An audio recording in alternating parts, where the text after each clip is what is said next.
ओम श्री गंगाई नाथाय नमः। जय श्री गुरुदेव, जय श्री दादा गुरुदेव। आप सबका बहुत बहुत स्वागत है आज के सत्संग में। मेरा नाम राजशिव है। मैं एक सिद्ध योग साधक हूँ। सिद्ध योग की साधना कर रहा हूँ पिछले लगभग 10 वर्षों से। और सिद्ध योग से जो परिवर्तन आते हैं, नाम जप से जो परिवर्तन आते हैं, ध्यान से जो परिवर्तन आते हैं, उनके आधार पर, उन परिवर्तनों के आधार पर जो है नियमित सत्संग करते हैं, रोज़ सत्संग करते हैं, रोज़ अपने आप को अपने आप पर स्वाध्याय करते हैं। और जो भी निष्कर्ष निकलता है जीवन में साधना से निकलता है, उसे हम सत्संग का रूप देते हैं, सत्संग में बात करते हैं, ताकि जो लोग साधक हैं, साधन पथ पर चल रहे हैं, तो उनके जीवन में जब परिवर्तन आएगा तो शुरुआती परिवर्तन समझने में बड़ी दिक्कत होती है। तो हम भटक जाते हैं बहुत बार, कई बार लोगों के बहकावे में आ जाते हैं। कोई बोलता कुछ है, कोई कुछ बोलता है। तो सब अपनी अपनी बुद्धि से जो है समस्याओं का समाधान करने के लिए आतुर रहते हैं। लेकिन अगर आप सच में अपनी समस्याओं का समाधान चाहते हैं तो आपको अपने अंदर झांकना होगा। झांकने का मतलब एक अपना स्वाध्याय करना होगा। आपको वो मूल खोजना होगा, वो जड़ खोजनी होगी जिसके कारण आपको समस्या हो रही है।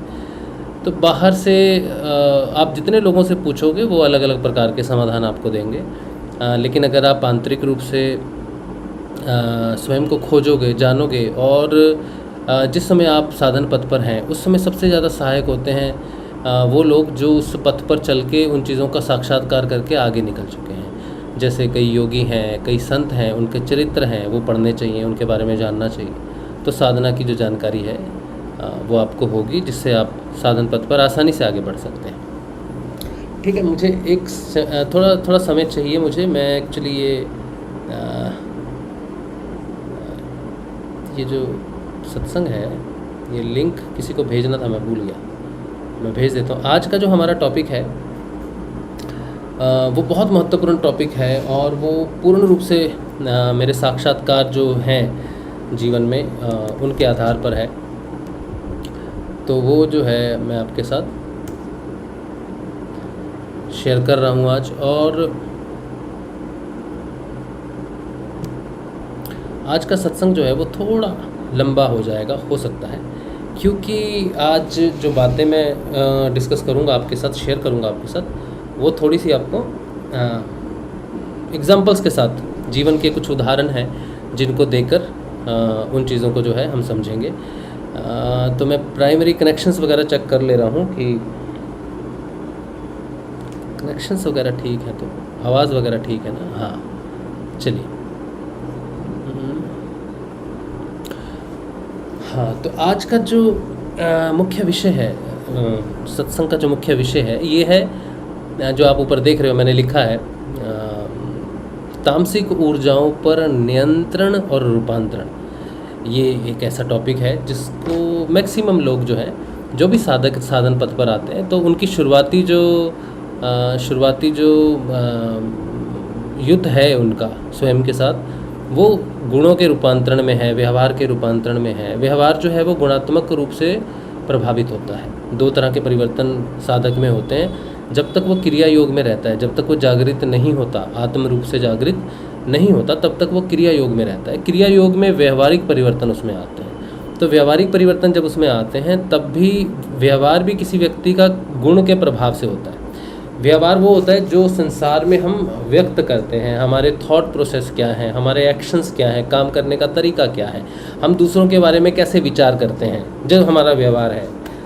लेकिन उसके पीछे वो व्यवहार किस चीज़ों से बना है, वो है हमारे जीवन, हमारा जन्म कहाँ हुआ, कैसी शिक्षा हमें प्राप्त हुई, किन लोगों के बीच में हम रहे, या किस तरह से हमारे दोस्त रहे। वो सब चीज़ें हमें प्रभावित करके हमारे विचारों का निर्माण करती हैं। और फिर जब साधक साधन पथ पर आता है, स्वयं के अध्ययन में जब वो आता है, तब सबसे पहले जो उसका विरोध होता है वो उसका स्वयं का व्यवहार करता है कि वो बदलता नहीं है, क्योंकि वो रूढ़िवादियाँ, वो संस्कृति, वो समाज, वो परिवार, वो वंश, वो दोस्त, वो मित्र, वो बचपन, ये बहुत प्रिय होता है हर किसी को। तो जब स्वाभाविक रूप से साधना से, नाम जब से सकारात्मक परिवर्तन आने लग जाता है, तो थोड़ा विरोध होता है, व्यवहार में युद्ध होता है। तो सबसे पहले जो परिवर्तन होता है वो तामसिक प्रवृत्ति से हम जो कार्य करते हैं उन पर होता है। तामसिक वृत्ति आजकल लोगों ने तो वैसे भूत प्रेत से जोड़ दिया है इन सारी चीज़ों को। तो तामसिक वृत्ति का मतलब मूल रूप से हमारे अंदर का डर है। डर सबसे बड़ा तामसिक औजार है, शक्ति का, माया शक्ति का सबसे बड़ा जो शस्त्र है वो है डर। डर से ही फिर सारी चीज़ें उत्पन्न होती हैं, डर से ही ईर्ष्या होती है, ग्लानि होती है, बहुत सी। मुख्य रूप से डर उसका शस्त्र है जिससे वो सारी चीज़ों को क्रिएट करते हैं। ये भूत प्रेत ब्रह्म राक्षस ये सारी योनियाँ जितनी भी होती हैं, इनका जो कम्युनिकेशन मीडियम है वो डर है। जिस व्यक्ति में डर नहीं होता वहाँ ये आते नहीं हैं। तो जब हम में परिवर्तन आना शुरू होता है, सकारात्मक परिवर्तन होना शुरू होता है नाम जप से, तो सबसे पहले डर जो है वो बढ़ जाता है बहुत ज़्यादा। तो हमारी जो रचनात्मक शक्ति है वो डर के कारण ज़्यादा बढ़ती है। एक व्यक्ति को आप कहो कि आप कुछ पेंटिंग बनाइए, तो वो कहेंगे हम तो भाई पेंटर नहीं हैं, हमें तो रंगों का यूज़ करना नहीं आता है, हम कैसे पेंटिंग बनाएंगे, आप उनको सारे कलर दे दो। तो वो वही पेंटिंग बनाएंगे, एक पहाड़ बना देंगे, सूर्य बना देंगे, एक झोंपड़ी, एक नदी जो बचपन में सबको सिखाई जाती है वो बना देंगे। लेकिन यहाँ कुछ क्रियात्मक नहीं है, क्रिएटिविटी कुछ भी नहीं है, क्योंकि यहाँ प्रेशर नहीं है किसी भी चीज़ का। लेकिन वही व्यक्ति अगर किसी ऐसे इन्वायरमेंट में आ जाए जो उसके अंदर बहुत डर पैदा कर दे, जो उसको बहुत ज़्यादा डरा दे, तो आप उसको कहो कि आप बहुत डर रहे हो, आप क्यों डर रहे हो, कैसा डर रहे हो, आप ये कलम पकड़ो, ये पेपर पकड़ो, इसको ड्रॉ करो। तो वो पेपर पकड़ेगा, सबसे पहले काला रंग पकड़ेगा, काले रंग से पहले तो आजू बाजू सब काला बनाएगा, फिर उसमें ये बनाएगा, फिर वो काले रंग से बनाता है, हरे से बनाता है, लाल से बनाता है। ये मुख्य बात नहीं है। मुख्य बात ये है कि अब उसने ये नहीं कहा कि मैं कोई पेंटर नहीं हूँ, मैं तो कोई चित्रकार नहीं हूँ कि चित्र बनाऊँगा। वो अपनी क्रिएटिविटी को इतना बढ़ा देता है कि वो कुछ भी ड्रॉ करेगा, उसको समझाना है बस किसी भी तरीके से। तो ये तो एक तरीका है कि उसको कह दिया कि आप एक ड्राइंग बना के समझा दो। नॉर्मली तो ऐसा होता नहीं है सबके साथ, तो कोई पूछता भी नहीं है कि तुम उस चीज़ को बताओ। तो डर जो है हमारे अंदर का, जब परिवर्तन आने शुरू होते हैं तो हमारे अंदर का ये डर बढ़ जाता है, जिससे कल्पना शक्ति बहुत बढ़ जाती है। और उस कल्पना शक्ति के चक्कर में हम चीज़ों को क्रिएट करना शुरू कर देते हैं, हमारी इमेजिनेशन शक्ति बहुत बढ़ जाती है। और ये जो इमेजिनेशन है वो बढ़ती भी नहीं है, बढ़ाई जाती है। वो आपका अंदर का भय है जो उसको बढ़ा देता है, और फिर वो बढ़ते बढ़ते जो है वो विकृत मानसिक रूप ले लेता है। फिर आप ओझाओं के पास जाते हैं, तांत्रिकों के पास जाते हैं कि मैं ये कर रहा था, ये होने लग गया, ऐसा भय होने लग गया। और मानसिक शक्ति, मानसिक संकल्प शक्ति इतनी ज़्यादा विराट है, इतनी ज़्यादा शक्तिशाली है कि वो चीज़ों को भौतिक रूप से भी प्रकट कर सकती है, भौतिक चीज़ों से भी वो चीज़ों को मैनिफेस्ट कर सकती है, प्रकट कर सकती है। तो ये चीज़ें विकृत होती जाती हैं। तो जब साधक साधन पथ पर आता है तो उसके लिए बहुत ज़रूरी है कि वो ये समझे कि उसमें जो परिवर्तन आने वाला है वो बहुत सोचेगा कि ये ठीक हो गया। ठीक तो होता है, बहुत कुछ परिवर्तन होता है, बीमारियां ठीक होती हैं, लेकिन उसका एक युद्ध भी चलता है उसके अंदर, उसको उसके व्यवहार के रूप में। तो व्यवहारिक रूप से लड़ता लड़ता जब काफ़ी साल बीत जाते हैं या कुछ समय बीत जाता है, तब फिर वो गुरु के ऊपर में विश्वास उसका बढ़ता है कि हाँ, मैं नाम जब से मेरे अंदर ये परिवर्तन हुआ या ये चीज़ें आई वैसे आई। तो किसी को ज़्यादा समय लग जाता है, कई वर्ष लग जाते हैं, किसी को कम समय लगता है। जब वो तैयार हो जाता है कि अब मुझे गुणात्मक परिवर्तन में जाना है, तब वो आत्म रूप से जागृत होता है। फिर जागृत होने के बाद योग में प्रवेश करता है। इससे पहले वो क्रिया योग में रहता है, पंच इंद्रियाँ खुली रहती हैं, शरीर का योग होता है, भिन्न भिन्न प्रकार की आवाज़ें होती हैं, क्रियाएँ होती हैं, मूवमेंट्स होता है जो दूसरे लोगों को डरा भी सकता है। तो वो डिपेंडिंग अपॉन कि आपकी कौन सी ऊर्जा जो है प्रभावित है, उस हिसाब से वो क्रियाएँ होती हैं। उसमें कोई भूत प्रेत वाली बात नहीं होती है। कोई बहुत अग्रेसिव क्रियाएँ करता है, कोई चिल्लाता है, तो इट डज़ नॉट मीन कि आपके अंदर कुछ नकारात्मकता है। एक ऊर्जा है जो आपके व्यवहार को प्रभावित कर रही थी, जिसके कारण आपके अंदर डर बना हुआ है, ईर्ष्या बनी हुई है, लोभ बना हुआ है, लालच, माया, ये सब बना हुआ है। वही ऊर्जा जो है वो थोड़ी एग्रेसिव होती है। तो जब वो ऊपर उठती है, कंठ से जाती है, तो थोड़ा आवाज़, शोर वगैरह करती है और मन को भी थोड़ी चक्रांत कर देती है, थोड़ी चक्कर में डाल देती है। वही चीज़ जब आप जागृत हो जाते हो, जब आप गुणात्मक परिवर्तन में जाते हो, तो फिर वो युद्ध जो है वो आंतरिक हो जाता है। फिर आप ध्यान में बैठे हो, वो सारा युद्ध ध्यान में, आप इंद्रियातीत है तो पता नहीं चलता। फिर उसका साक्षात्कार भौतिक जीवन में व्यवहार के रूप में होता है। फिर व्यवहार जो है वो पूर्ण रूप से स्थायी रूप से परिवर्तन होना शुरू हो जाता है। क्रियात्मक बदलाव में स्थायी परिवर्तन नहीं है। व्यावहारिक परिवर्तन आता ज़रूर है, लेकिन वो स्थायी नहीं होता है। वो सिचुएशंस चेंज होंगी तो वो चेंज हो सकता है। और गुणात्मक परिवर्तन में जो चेंजेस आते हैं, परिवर्तन आते हैं, वो स्थायी होते हैं। एक बार परिवर्तन घटित हो गया तो हो गया, तो फिर वो बैक नहीं आता, फिर वो आगे ही बढ़ता है। तो ये चीज़ें हैं। अभी जो मुख्य चीज़ें हैं जो मैंने चीज़ों को देखा है बहुत, तो एक हमारे जीवन में जो मनुष्य का जीवन है, ये मनुष्य का जीवन मूल रूप से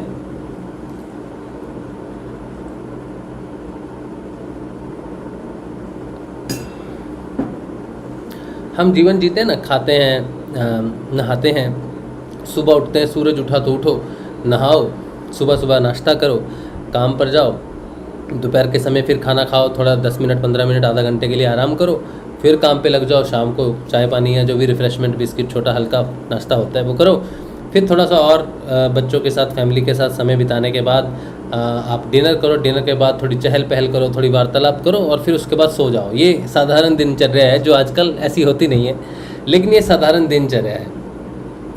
हम हर काम को करते समय हमारे अंदर एक सिस्टम है ना, सिस्टम है। सिस्टम जैसे हर चीज़ में सिस्टम है, हर चीज़ सिस्टमेटिक रूप से चलती है। जैसे आपने टीवी ऑन करना है, तो टीवी ऑन करने के लिए पहले टीवी का प्लग लगाएंगे और फिर रिमोट लेंगे, फिर रिमोट से दबाएंगे, फिर आपके पास जो भी चैनल आपने लगाना है उसको उस चैनल तक लेके जाएंगे, चैनल नंबर है या फिर कोई OTT प्लेटफॉर्म है, जो भी आप देखना चाहते हैं, तो सिस्टमेटिक रूप से आप वहाँ तक पहुँचते हो।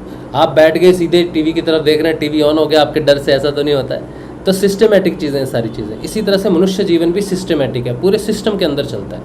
ये जो सिस्टम है, इस सिस्टम को हम कहते हैं वैदिक मैनेजमेंट। इसे बोलते हैं वैदिक संस्कार या वैदिक शिक्षा, जो वेदों से उत्पन्न होती है।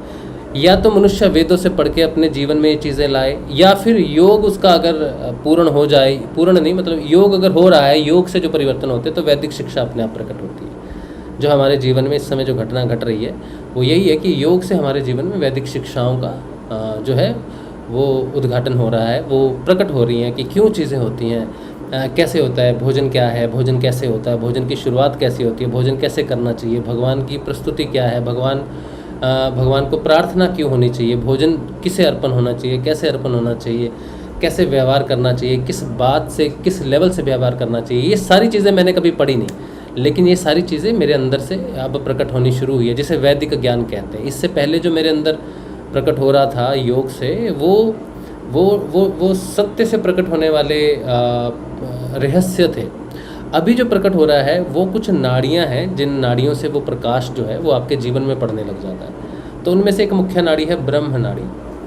ब्रह्म नाड़ी का जो मुख्य उद्देश्य है, या ब्रह्म नाड़ी जब परिवर्तन करना शुरू करती है, तो मूल रूप से देखिए, जो अष्टांग, मैं ऊपर का जो तामसिक ऊर्जाओं पर नियंत्रण, रूपांतरण, उसी पर ही मैं आऊँगा। थोड़ा सा आपको साथ लेके चलता हूँ कि आप समझ पाओ कि वो परिवर्तन, वो मैं क्यों वो बात कर रहा हूँ, किस आधार पर वो बात कर रहा हूँ। तो जिस योग में हम हैं, इसे सिद्ध योग कहते हैं। सिद्ध योग पतंजलि अष्टांग योग के आधार पर है, या उसका प्रैक्टिकल वर्जन है।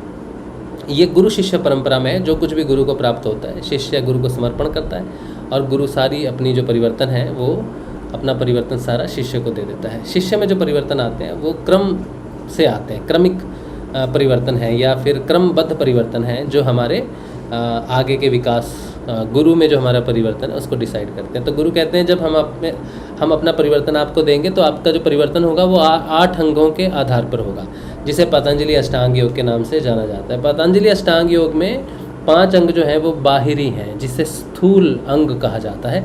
3 अंग जो हैं वो आंतरिक हैं, जिन्हें सूक्ष्म अंग कहा जाता है। इन 3 अंगों के लिए कोई विधि, कोई रास्ता, किसी भी प्रकार का कोई अनुष्ठान नहीं किया जा सकता है। ये स्वयंभू हैं, ये प्रकट होते हैं। जैसे बीज से पेड़ प्रकट होता है, वैसे ही ये 3 अंग इन 5 अंगों से प्रकट होते हैं। ये 5 अंग सिद्ध हो जाने के बाद ये 3 अंग, ये बीज स्वरूप से ये 3 सूक्ष्म रूप प्रकट होते हैं। तो ये 8 अंग हैं। 8 अंगों में पहले 5 अंग यम, नियम, आसन, प्राणायाम, प्रत्याहार है, और फिर 3 अंग है धारणा, ध्यान और समाधि। ये 3 अंग हैं।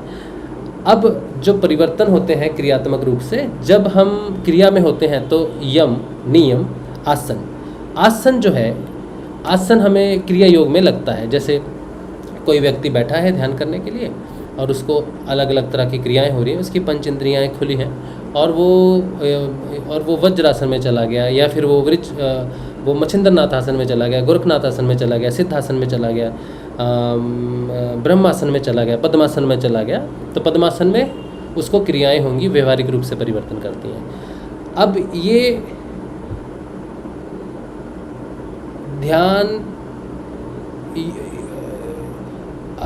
आसन से क्रिया हो रही है, आसन से क्रिया, ध्यान योग, आसन से क्रिया योग प्रकट हो रहा है, आसन से क्रिया योग प्रकट हो रहा है। जिस आसन में होगा वो क्रिया प्रकट होने लग जाएगी, वो क्रिया होने लग जाएगी जो आसन निर्देशित करता है। अब ये स्थूल अंग में है, पहले आसन लगता है, आसन के बाद आसन का योग होना शुरू होता है, क्रिया योग होना शुरू होता है, आसन क्रिया योग होना शुरू होता है। अब जब वो जागृत हो जाता है, द्विज हो जाता है, तो ध्यान में जब प्रवेश करता है, तो ध्यान के क्षेत्र में जब वो चला जाता है, फिर वहाँ से ध्यान की वजह से, ध्यान में प्रबल होने की वजह से, ध्यान में परिवर्तन होने की वजह से, परिवर्तन हो गया, घटित हो गया परिवर्तन, अब उसको रिसीव करना है। पहले क्या था, क्रिया योग में क्या होता है कि पद्मासन लगेगा, क्रिया योग होगी और परिवर्तन होगा। पद्मासन, क्रिया योग, परिवर्तन व्यवहारिक। और जब सूक्ष्म अंगों में उसका प्रवेश हो जाता है, ध्यान में प्रवेश होता है, आत्म रूप से जागृत होकर द्विज होकर चला जाता है, फिर ध्यान लगता है उसका, फिर क्रिया नहीं होती, फिर ध्यान होता है। तो ध्यान लगता है उसका, और ध्यान लगता है आज लगा, परसों लगा, तरसों लगा, ऐसे बीच बीच में कभी कभी ध्यान लगता है। ध्यान में उसको कुछ प्राप्त होता है, उसको ध्यान योग के माध्यम से कुछ फल प्राप्त होता है। इधर ब्रह्म आसन लगने के बाद, क्रिया होने के बाद कुछ प्राप्त होता है, इधर ध्यान से प्राप्त हो जाता है। प्राप्त होने के बाद उसको रिसीव करना है, शरीर तक लाना है। तो ध्यान में जो प्राप्त होता है वो हायर लेवल पे है, उसकी एक नाड़ी है, उस नाड़ी से होता हुआ उसके शरीर तक वो प्रसाद पहुंचता है। तो वो नाड़ी का खुलना ज़रूरी है, प्रसाद योग से प्राप्त हो गया उसके ऊपर। अब उस व्यक्ति को पद्मासन लगता है, लेकिन पद्मासन से कोई क्रिया नहीं होगी, या क्रिया योग या किसी तरह की मूवमेंट उतनी नहीं होगी। क्या होगा, वो क्रिया योग उस पद्मासन में सिर्फ एक रिसीव कर रहा है। पद्मासन से कुछ योग कुछ प्रकट नहीं कर रहा है, लेकिन पद्मासन रिसीवर है। एक पद्मासन है जो मैन्युफैक्चर कर रहा है, चीज़ों को प्रकट कर रहा है चीज़ों को। एक पद्मासन है जिसमें चीज़ों को रिसेप्शन है, रिसीव कर रहा है। ये जो रिसेप्शन है ये वैदिक ज्ञान है, इसे कहते हैं वेदांत, इसे कहते हैं वो ज्ञान जो योग से प्रकट होता है, वो हमेशा है वहाँ पर, तो वो प्रकट होना शुरू हो जाता है। तो ये जो रूपांतरण है, ये जीवन को वैदिक रूप से रूपांतरण करना शुरू करता है। जो रूढ़िवादियाँ हैं, जो संस्कृति है, जो धाराएं हैं, जो तरह तरह की संस्कृतियाँ या जो भी रूढ़िवादियाँ प्रकट हो जाती हैं, वो अंदर से ग्रहण करना शुरू करता है। तब उसको पता चलता है कि ये रूढ़िवादी है, ये बनाई हुई बात है, इसमें कोई तथ्य नहीं है, ये किसी ने किसी चीज़ को निपटाने के लिए या किसी चीज़ को रोक लगाने के लिए ऐसा कह दिया और लोगों ने मानना शुरू कर दिया, लेकिन उसका मूल उद्देश्य ये नहीं था करने का, अलग उद्देश्य था। तो अब ज्ञान उसके अंदर प्रकट होता है, इसे बोलते हैं वैदिक ज्ञान। तो योग से वो ज्ञान प्रकट होता है जो हमें प्रकट होता है, अभी हो भी रहा है, जिसके आधार पर हम सारी बातें सत्संग में वगैरह करते हैं। तो ये योग जो है, ये जो वैदिक ज्ञान है, ये हमें जीवन जीने का तरीका बताता है कि हमें सुबह क्यों उठना चाहिए, हमें भोजन भगवान को अर्पण क्यों करना चाहिए। माता पिता ने बताया कि बेटा भगवान को भोजन आप अर्पण करो और फिर उसके बाद लगाओ, लेकिन अब मुझे पता चल रहा है कि भगवान को भोजन अर्पण कैसे किया जाता है, या भगवान को भोजन कब अर्पण होता है, वो भगवान भोजन कब ग्रहण करते हैं, वो गीता में लिखा हुआ है। अब अंदर से प्रकट हुआ तो पता चल रहा है क्यों भगवान ने ऐसी बात कही है। तो भगवान ही हैं जो वेद के रूप में प्रकट होते हैं, जो योग जो ज्ञान के रूप में, वेदांत के रूप में प्रकट होते हैं, तब जीवन अपने आप सुधरना शुरू हो जाता है। ठीक है, तो ये क्या है, ये अंदर से प्रकट होने वाला वैदिक ज्ञान है जिसकी मैंने आपको बात कही। अब जो बात है कि जब वैदिक ज्ञान अंदर से प्रकट होने लग जाता है, तब होता क्या है, मुख्य रूप से क्या बड़ी ऐसी घटना घटती है जो जीवन को पूर्ण रूप से स्वतंत्र करती है, मुक्त करती है, खुशहाल करती है, संतोष भरती है, सत्य भरती है, अस्तेय प्रकट करती है, अपरिग्रह है। ये सारी चीज़ें, यम और नियम कैसे शुद्ध रूप से प्रकट होने चाहते हैं और क्यों होता है ऐसा, कैसे ये चीज़ें होती हैं। तो जब वो चीज़ें प्रकट हो जाती हैं अंदर, तो हमारे अंदर एक प्रकाश का स्रोत है। जैसे सोचिए कि जो बाहर की जो तमोगुणी ऊर्जा है वो काली ऊर्जा है, अंधकार अज्ञानतावश जो चीज़ों को हम जीवन में प्रकट करते हैं, जो अंधकार में बहती हैं या अंधकार में ही हमला करती हैं, जिन्हें हम नेगेटिव ऊर्जा कहते हैं, तामसिक ऊर्जा कहते हैं। और वो अज्ञानता की जगह, अविद्या की जगह, अहंकार की जगह, और जहाँ पर ज्ञान नहीं है, जहाँ पर प्रकाश नहीं है, वहाँ चीज़ें ऐसी फलीभूत होती हैं। जब कोई साधक आंतरिक रूप से आगे बढ़ता है तो उसके अंदर एक प्रकाश स्रोत है जिसे आत्मा कहते हैं। वो आत्मा जब प्रकाशित होने लग जाती है तब अंदर में मुख्य रूप से प्रकाश हो जाता है।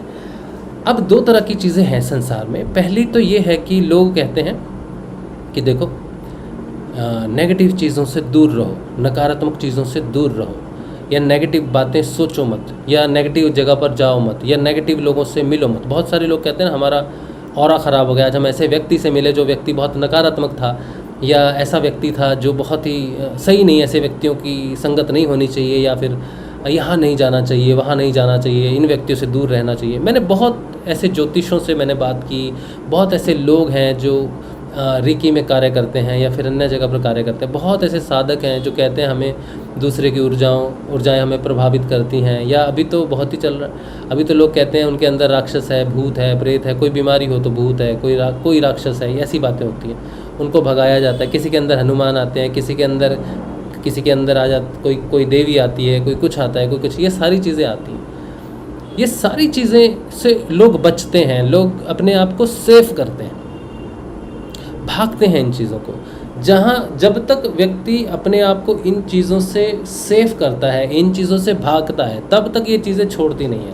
आप कहाँ तक भागोगे, ये पीछे आ ही जाती हैं, किसी न किसी रूप में आ जाएंगी और आपका जो शांति है उसको भंग कर देंगी। लेकिन जब आप योग में आगे बढ़ते हो, जब आपका योग होना शुरू हो जाता है, तो आपके अंदर एक सूर्य है जिसे आत्मा कहते हैं, गुरु है जिसे आत्मा कहते हैं, वो जब प्रकट हो जाता है, जब आपके अंदर गुरु प्रकट हो जाए, उसका नाम जब से जपा जाप प्रकट हो जाता है, वो जागृत हो जाता है, तब होता क्या है, तब आपको किसी चीज़ से डरने की ज़रूरत नहीं होनी चाहिए। फिर आपको क्या करना चाहिए, आपको सिर्फ वेलकम करना चाहिए,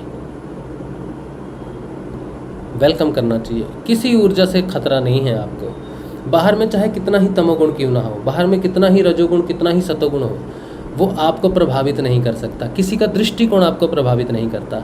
जब नकारात्मक ऊर्जाएं या नेगेटिव ऊर्जाएं, तामसिक ऊर्जाएं, चाहे आपने भूत, प्रेत, राक्षस, ब्रह्म राक्षस, जो कहना है कह लो, वट एवर यू वांट, काली नज़र, हाँ, तामसिक नज़र, काला जादू, हाँ, और भी जादू, जितने भी रंग के जादू हैं, सारे जादू, वो सारे हैं। और वो किसी ने आप पर काला जादू कर दिया, या किसी भूत ने, प्रेत ने, या किसी भी चीज़ ने आपके ऊपर में अटैक कर दिया आपने, ठीक है। अब एक बंद कर दो। अब होगा क्या कि आप अगर साधक हो, अगर आप चेतन मंत्र का जप कर रहे हो, चेतन गुरु के आश्रय में, तो आपको डरने की ज़रूरत नहीं है। वो जो ऊर्जा है वो अंदर तो प्रवेश करती है, लेकिन आपके व्यवहार में जाए, आपके मन में प्रवेश करे, उससे पहले उसका सामना एक ऐसे सूर्य से होता है जो प्रकाशित है।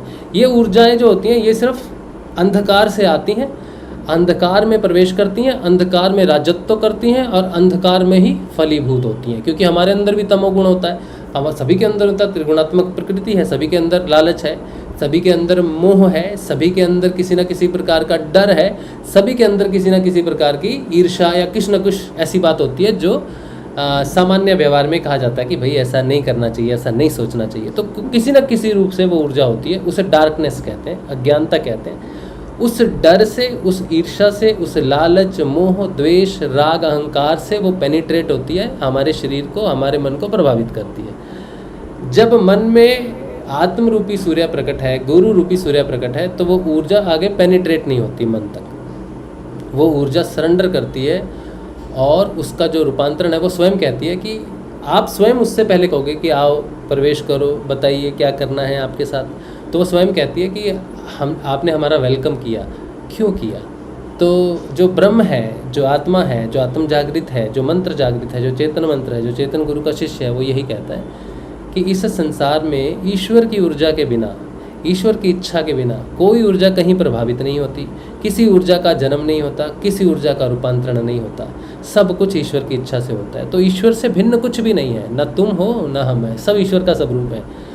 ऐसा भाव होने से, ऐसी अंदर ऐसी वृत्ति होने से, ऐसा एक्सेप्टेंस होने से, गुरु के प्रति ऐसा ट्रस्ट होने से, विश्वास होने से कि मेरा गुरु जो है वो ईश्वर स्वरूप है, वो ऊर्जा स्वयं जो है, जैसी भी ऊर्जा होगी वो प्रकाश में लय होकर अपना स्वरूप बदल देती है। क्योंकि ऊर्जा को नष्ट नहीं कर सकते आप, तमोगुणी ऊर्जा को नष्ट नहीं किया जा सकता है, तमोगुणी ऊर्जा को रूपांतरण किया जाता है। और रूपांतरण बाहर नहीं होता है, रूपांतरण होता है आपके अंदर। जब वो ऊर्जा आपके अंदर आती है तो आपके अंदर जो सूर्य है, जो गुरु है, जो आत्मा है, जिसका सत्य, जिसका प्रकाश है, उस सत्य में वो ऊर्जा अपना रूप परिवर्तित कर देती है, रजोगुण में परिवर्तित हो जाती है, और रजोगुण से जो है वो सतोगुण में परिवर्तित हो जाती है। और ऊर्जा, वही नेगेटिव ऊर्जा जो किसी ने आप पर ब्लैक मैजिक किया है, कोई तंत्र है, कोई मंत्र है, कुछ भी छोड़ा है, कुछ भी किसी प्रकार की कोई क्रिया की है, वो आपको सकारात्मक रूप से एसोशिएट करती है, सकारात्मक रूप से आपको बिल्ड करती है। आपका कॉन्फिडेंस, आपकी सेहत, आपके मन की शक्ति, सब कुछ कई गुना बढ़ जाता है। क्योंकि वो ऊर्जा जो है ना, वो रूपांतरित जब होती है तो उसमें जो शक्ति होती है वो सारी सकारात्मक रूप से आपको प्रकट हो जाने लगती है। इस तरह से इस संसार में कोई भी कितना भी बली है, किसी भी गुण में बली है, कोई कितना ही नेगेटिव है, कोई कितना ही बड़ा तांत्रिक है, कितना ही बड़ा कोई ओझा है या हकीम है, फकीम है, जो कुछ भी है, वो जो कुछ भी है, चाहे वो जिन है, चाहे वो भूत है, प्रेत है, कुछ भी है, आपके अंदर वो पेनिट्रेट कर ही नहीं सकता। वो सिर्फ अंधकार में पेनिट्रेट करता है, आत्मा के प्रकाश में सारा रूप परिवर्तित हो जाता है। गुरुदेव कहते हैं ना कि योग से तमोगुण रजोगुण में, रजोगुण सतोगुण में परिवर्तित। जिस व्यक्ति का योग शुरू हो जाता है, 24 आवर योग चलता है, 2-3 मिनट नहीं, जो भी ऊर्जाएं बाहर से ग्रहण करता है सारा रूपांतरण उसके अंदर होता है। कुछ भी भोजन खाता है, तमोगुणी भोजन खाता है, रजोगुणी खाता है, वो सारा अंदर जाके सारा भोजन उसको वैसे ही फल देता है जिस प्रकार से उसके अंदर की वृत्ति कार्य करती है। तो धीरे धीरे ये सारे परिवर्तन आते हैं। अब ये बात तो मैंने आपको बताई कि मैं जब भी कहीं जाता हूँ या मैं जब भी किसी से इंटरेक्ट करता हूँ, मैं कभी ये नहीं सोचता कि कोई व्यक्ति नेगेटिव होगा, वो गलत है, या फिर वो जगह नेगेटिव होगी, या कोई किसी ने कुछ मिला दिया होगा, या कोई भूत होगा, प्रेत होगा, या कोई हम पे कुछ करेगा। हमको इस बात से एक दिन का भी डर नहीं, फर्क नहीं पड़ता कि कौन क्या करने वाला है। हमको ये पता है करने वाला एकमात्र ईश्वर है, और जिसकी शरण में हम हैं वो सारी ऊर्जाओं को रूपांतरित कर सकता है, सकारात्मक रूप से सारी चीज़ों को बदल सकता है। वो बहुत बड़ा रूपांतरणकारी है, परिवर्तन करता है। तो मेरे अंदर जब वो है तो मुझे कोई कुछ भी दे, मुझे जो मिलेगा, मेरे अंदर जो चीज़ घटना घटेगी वो सकारात्मक रूप से मुझे सिर्फ अपनी आध्यात्मिक दृष्टिकोण से सिर्फ फलीभूत करेगी, सकारात्मक रूप से ही मेरे पर प्रभाव डालेगी। किसी ने मुझे कुछ भी दिया, कोई गाली दी, किसी ने श्राप दिया, किसी ने कोई तंत्र किया, किसी ने कोई जादू किया, किसी ने कोई भूत छेड़ा, कोई ने प्रेत छेड़ा, हम सबको कहते हैं आ जाओ, आपका मोस्ट वेलकम है, आप आओ, जहाँ रहना चाहते हो रहो, आ जाओ। वो अंदर आता भी होगा, या किसी की नेगेटिविटी, किसी की गाली हमारे अंदर आती भी है तो वो हमारे अनुसार जो है परिवर्तित हो जाएगी। हम उसे कहेंगे देखो हम ऐसे व्यक्ति नहीं हैं कि हम ऐसा काम करें, तो हमारे अंदर रहना है तो फिर सकारात्मक रूप से बदलना होगा, हम में आपको लय होना पड़ेगा। तो जो भी ऊर्जा है वो सारी की सारी सकारात्मक रूप से परिवर्तित हो जाती है। या तो वो शरीर से, अगर वो नहीं होगी तो वो शरीर में प्रवेश नहीं करेगी, अगर शरीर में प्रवेश कर गई तो उसका रूपांतरण सिर्फ ईश्वर में हो सकता है, सिर्फ सतोगुण में हो सकता है। ऐसा अंदर का सिस्टम है जिसे हम कहते हैं आत्मा, ऐसा सूर्य है जिसमें सब कुछ जाके आत्म स्वरूप हो जाता है। ये है साधक का वो विकास जो इस नाम जप से आता है, जो गुरु के ध्यान से आता है, ये वो परिवर्तन। इसलिए बाहर से कोई आपकी मदद नहीं कर सकता, अंदर से ही सारी मदद होती है। अब मैं कुछ एक उदाहरण आपको दूंगा कि जीवन में कैसे ये चीज़ें घटित होती हैं। तो एक छोटी सी एग्जांपल पहले फिर मैं उसके बाद आपको 2 फिल्में दिखाऊंगा, ठीक है। कल मैंने आपको एक फिल्म दिखाई थी, स्वामी नारायण भगवान की एक फिल्म दिखाई थी ना, उसमें बताया था कि सतोगुणी होना और सतोगुणी होना क्या काफ़ी है, या फिर हमें आत्म जागृति का प्रयास करना चाहिए। तो वो कल छोटी सी फिल्म दिखाई थी आपको। आज भी मैं आपको 2 फिल्में दिखाऊंगा, स्वामी नारायण भगवान के ही जीवन के 2 चरित्र हैं, 2 अलग अलग फिल्में हैं, दोनों दिखाऊंगा और दोनों इसी चीज़ से रिलेटेड है कि कैसे भगवान ने तामसिक ऊर्जाओं को क्या कहा कि आओ प्रवेश करो मुझ में, लेकिन वो सारी ऊर्जाएं जो हैं वो रूपांतरित हो गई। तो कैसे हुआ वो मैं आपको फिल्म के माध्यम से दिखाऊंगा, लेकिन उससे पहले मैं आपको जीवन में जो घटनाक्रम घटा उससे कुछ एक एग्जाम्पल लेता हूँ। तो एक बार, ये बात मैंने पहले भी बताई है, आज कॉन्सेप्ट वही है, फिर से बता रहा हूँ। मैं रात को खाना खाने के बाद 9:30-10 बजे जो है एक पार्क में घूमने जाया करता था रात को। तो थोड़ा पढ़ता था मोबाइल से, तो 1 घंटा सैर करता था और थोड़ा संस्कृत सीखने का अभ्यास प्रयास करते थे। तो वहाँ पर रात को 9:30-10 बजे के बाद सब लोग चले जाते थे, पार्क खाली, गेट खुला रहता था। तो वहाँ पर जो कुत्ते होते हैं ना वो इकट्ठे होते हैं और उनका राज्य शुरू हो जाता है अंधकार के साथ। तो हम वहाँ गए तो उन कुत्तों ने भौंकना शुरू कर दिया, कोई तो था नहीं, तो वो बहुत उग्र भाव से भौंकने लग गए। तो मैंने देखा, मैंने कहा यार क्या करेंगे, ये काट वाट ना ले कहीं। लेकिन अब मेरे मन में डर है उनके प्रति कि कहीं काट ना ले। लेकिन मैंने कहा अगर मैं डरा तो फिर तो क्या ही बात है, फिर तो इनका राजत्व ही है, फिर तो हमारा मानव होने का भी कोई लाभ नहीं है। तो मैंने कहा नहीं, हम जो करने आए वही करेंगे। मैंने वहाँ पर चलना है, चलना है, वॉकिंग करनी है और वॉकिंग के साथ मैंने अपने काम करना है। तो मैं इनके प्रभाव में नहीं आऊँगा, मेरे अंदर डर है। लेकिन फिर भी मैं आगे बढ़ा, तो वो भी आगे बढ़े, वो भी चिल्ला रहे हैं बहुत ज़ोर शोर से, काट ही लेंगे जैसे। तो फिर मेरे मन में आया कि इनको डराना पड़ेगा। कोई पत्थर उठाता हूँ, कोई डंडा उठा लेता हूँ, डंडे से इनको डराता हूँ। तो मेरे अंदर जो भाव प्रकट हुआ, मेरे अंदर जो गुरु जी का जो भी, जैसे भी हमारे अंदर ज्ञान प्रकट होता है, जो भी विचार हमारे अंदर प्रकट होता है, वो विचार ये था कि तुम्हारा जो डर है ना, जो तुम इससे डर रहे हो ना, वो उसका डर तुम्हारे अंदर जा रहा है और तुम उसको रिसीव कर रहे हो, और तुम्हारा डर वो रिसीव कर रहा है। तो दोनों तुम एक दूसरे के डर को जब रिसीव कर रहे हो ना, तो वो बढ़ रहा है। तुम ये सोचते हो कि तुम डंडा उठा लोगे तो वो भाग जाएंगे, वो और भी अग्रेसिव हो जाएंगे, क्योंकि तुम भी तो उन्हें कुछ दे रहे हो ना, तुम भी तो अपना डर उनमें भेज रहे हो। सिर्फ वो तुम्हें नकारात्मक ऊर्जा नहीं दे रहे, तुम्हारे अंदर की नकारात्मक ऊर्जा भी उनमें जा रही है। तुम्हारे अंदर कोई नकारात्मक ऊर्जा ना हो तो तुम उन्हें अगर सकारात्मक ऊर्जा दो कि भाई हम तुम्हारे मित्र हैं, हम तुम्हें कुछ नहीं कहेंगे, तुम हमें कुछ भी कहोगे हम तुम्हें कुछ नहीं कहेंगे, बिल्कुल तुम शांत रहो, तो तुम अपनी नेगेटिव ऊर्जा जो है उसको देना बंद करो और अपने अंदर की नेगेटिव ऊर्जा को पॉजिटिव ऊर्जा में रूपांतरित करो, उसको क्षमा करो, और उससे, वो तुमसे डर रहा है, तुम उससे डरो मत। ये भाव हुआ। तो भाव ये था कि वो कितना भी चिल्लाए, कितना भी पास आए, ना तो तुम भागना, ना तुम डरना, ठीक, तुम ना ही तुमने लाठी उठानी है।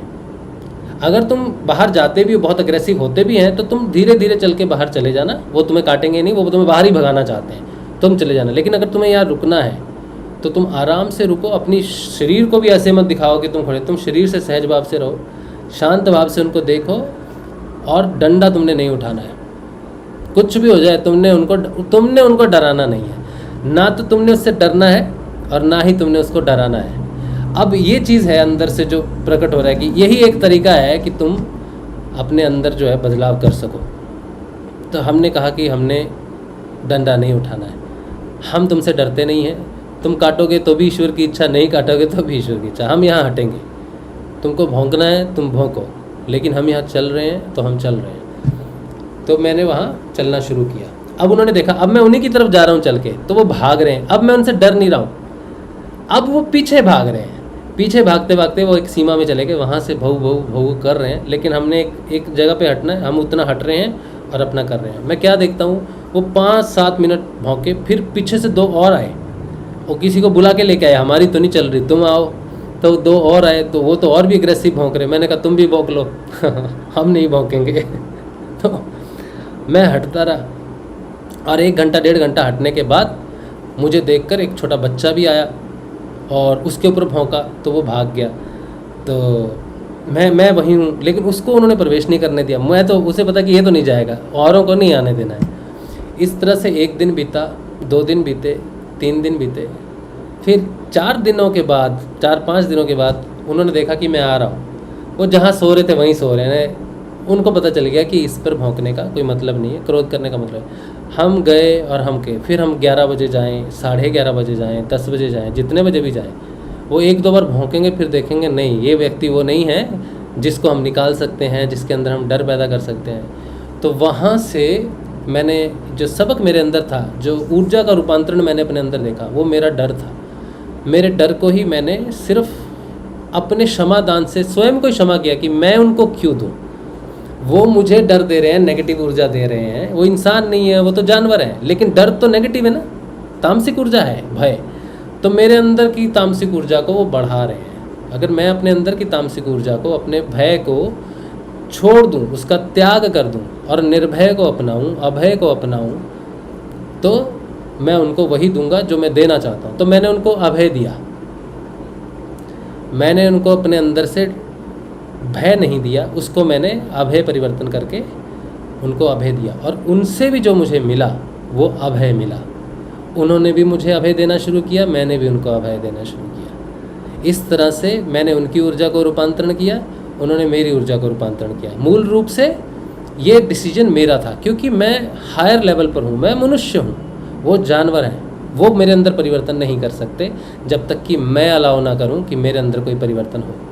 इसी तरह से जितनी भी योनियाँ हैं, चाहे वो देव योनि है, देवताओं की योनि है, प्रेतों की योनि है, पितरों की योनि है, पिशाचों की योनि है, जिनकी भी योनि है, जो मनुष्य है, स्त्री है, पुरुष है, तांत्रिक है, जो कुछ भी है, वो आपको कुछ देते हैं, आप में रिसेप्शन होगी, रिसेप्टिविटी होगी, तो वो आप पर प्रभाव करेगी। लेकिन अगर आपके अंदर अभय है, ठीक है, आपके अंदर ईर्ष्या नहीं है, आप किसी से डरते नहीं हैं, आप भगवान के प्रति पूर्ण आस्तिक हैं, तो इस संसार का कोई भी मैजिक, कोई तंत्र, कोई तांत्रिक, कोई भूत प्रेत पिशाच, कोई योनि का कोई भी नकारात्मक ऊर्जा आपके अंदर प्रवेश ही नहीं कर सकती, क्योंकि आपकी एक्सेप्टेंस ही नहीं है, आपका वेलकम ही नहीं है। और जब आप खुल जाते हैं तो कोई प्रवेश कर भी जाए तो आपके अंदर जाके परिवर्तित हो जाता है, ख़त्म हो जाता है, क्षय हो जाता है। और ये एक बार नहीं है, ये कई चीज़ों में मैंने देखा है, कई चीज़ों में मेरे व्यवहार में, मेरे घर में मैं देखता हूँ, मैं तो अपने आप को एनालाइज करता हूँ। मेरा बेटा है ना, उसका नाम अभय है, वो मुझ पे चिल्लाता है। क्यों चिल्लाता है? उसका चिल्लाना ऐसा नहीं कि अनादर करता है या फिर किसी प्रकार से होता है, उसके अंदर जो है परिवर्तन चल रहा है, जो 13 साल से 19 साल के बीच में एक परिवर्तन चलता है, जो बहुत ज़रूरी है। उस समय स्वतंत्रता बहुत ज़रूरी है, उस समय माँ बाप का जो है राज्य नहीं चलता, उस समय बच्चे डेवलप करते हैं अपनी चीज़ों को, उनका शरीर डेवलप होता है, मानसिकता डेवलप होती है। इसी 13 से 17 साल के बीच में जो बच्चे स्वाधीन होते हैं, वही आगे जाके देश का भी परिवर्तन करते हैं, क्योंकि वो पुरानी रूढ़िवादियों का त्याग करते हैं। 13 से 19 साल के बीच में माता पिता से कुछ ग्रहण नहीं करते, संस्कृति से कुछ ग्रहण नहीं करते, वो ग्रहण करते हैं अपने मित्रों से, अपने बाहर की लर्निंग से। खुद जो उस समय के अधीन, उस समय के अनुसार जो परिवर्तन चल रहा होता है, वो 13 साल से 19 साल के बीच में वो ग्रहण करते हैं। इसीलिए वो नूतन है, इसीलिए वो परिवर्तन करते हैं, इसीलिए वो रूढ़िवादियों को बदलते हैं। इसी से समाज में परिवर्तन आता है। ये 13 से 19 साल का जो समय होता है, इस समय बच्चे पूर्ण स्वतंत्र होते हैं। उन पर जितना दबाव डालोगे उतना ही वो रिफ्लेक्स होता जाता है, ग्रहण नहीं करते। तो अब मैं जिस स्थिति में हूँ, मैं अपने बच्चे को कुछ भी देना चाहता था, जो आज देना चाहता हूँ, अब वो 13 से 19 में ग्रहण नहीं कर सकता, क्योंकि ये मुझे मालूम है, इतना ज्ञान तो मुझे है कि मुझे पता है वो ग्रहण नहीं कर पाएगा, क्योंकि वो उसकी स्थिति नहीं है ग्रहण करने की। लेकिन उसकी स्थिति थी 1 साल से लेकर या गर्भावस्था से लेकर 12 साल तक मैं उसको जो भी देता वो ग्रहण करता। उस समय मैंने उसको वो नहीं दिया, क्योंकि मेरे खुद अंदर वो चीज़ें नहीं थी। मेरा खुद का लाइफ जो है वो बैलेंस्ड नहीं है, मेरे अंदर खुद परिवर्तन नहीं है, मैं खुद संसारिक चक्रों में हूँ। अपने बारे में स्वाध्याय करनी तो बहुत दूर की बात है, हमें तो सिर्फ धन कमाना है, ये करना है, वो करना है। तो मेरे अपना जीवन जब सेट नहीं है, तो हम बच्चे को तो क्या ही देंगे। आज हम गुरु कृपा से अध्यात्म में आए हैं, हमारे अंदर कुछ बदलाव आए हैं जिससे हम समझ पा रहे हैं, तो हम एनालाइज करते हैं।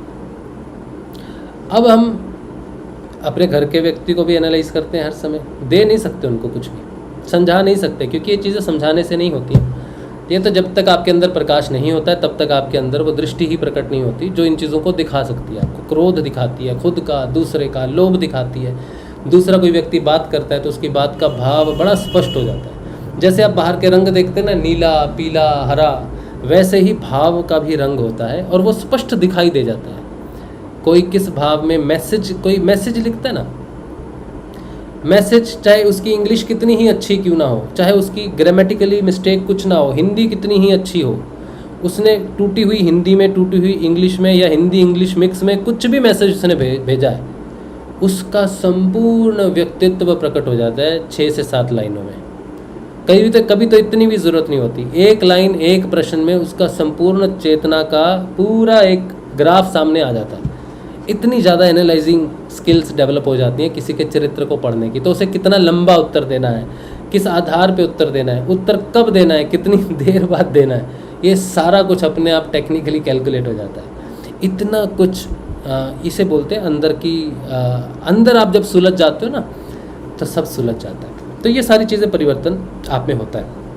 आज जो मैंने आपको बता रहा हूँ मैं वो ये बता रहा हूँ कि आपके अंदर का जो डर है ना, अगर आप अपने डर को रूपांतरित कर दो, आप खुद डर का त्याग कर दो, तो संसार में कुछ भी डरा नहीं सकता। तामसिक ऊर्जा डराती है, माया डराती है, कभी मौत का मोह, कभी मौत दिखाएगी आपकी, कभी परिजनों की, कभी किसी की, कभी किसी की, कभी बीमारी का भय होगा, कभी गलत का भय होगा, कभी सही का भय होगा, कभी जाने का भय, कभी आने का भय। इस तरह से सिर्फ एकमात्र भय और डर ही है जो तमोगुण को ऊर्जा देता है, ईंधन देता है। तो अगर आप अपने अंदर के उस डर को समाप्त कर दो या डर को आप त्याग दो और अभय को धारण करो, भय का त्याग करो, अभय को धारण करो, तो आप तामसिक ऊर्जाओं को अपने अनुसार ऊर्जाओं में परिवर्तित कर सकते हो। ये गूढ़ रहस्य है, ठीक, ये गूढ़ रहस्य है।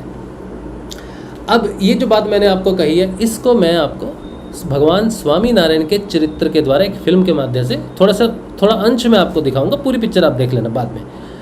उसमें चलो मैं दिखाता हूँ आपको। आप देखो कि भगवान ने अपने अंदर के अभय से कैसे दूसरों को भी अभय प्रदान कर दिया, कैसे तमोगुण का नाश कर दिया। और कोई शब्द नहीं है वहाँ पर, कुछ भी नहीं है, कोई डायलॉग नहीं है, कोई तंत्र नहीं है, कुछ भी नहीं है, सिर्फ और सिर्फ अभय है। एकमात्र अभय की शक्ति है जो इस तमो ऊर्जा को पूर्ण रूप से रूपांतरित कर देती है, सिर्फ अभय।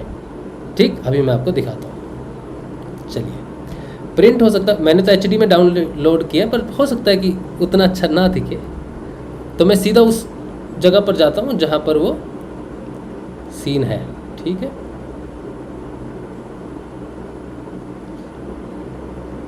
पूरी पिक्चर आप बाद में देखना।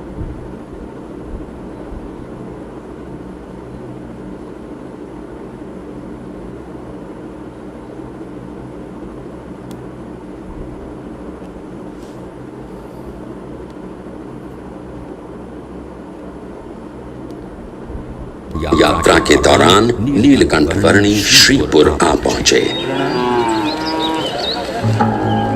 प्रणाम, आशीर्वाद। स्वस्थ तो हो ना? हाँ, प्रणाम। शुभम भवतु। कल्याण, ईश्वर मंगल करे। बाल योगी है, सुबह से यहीं ठहरे हैं।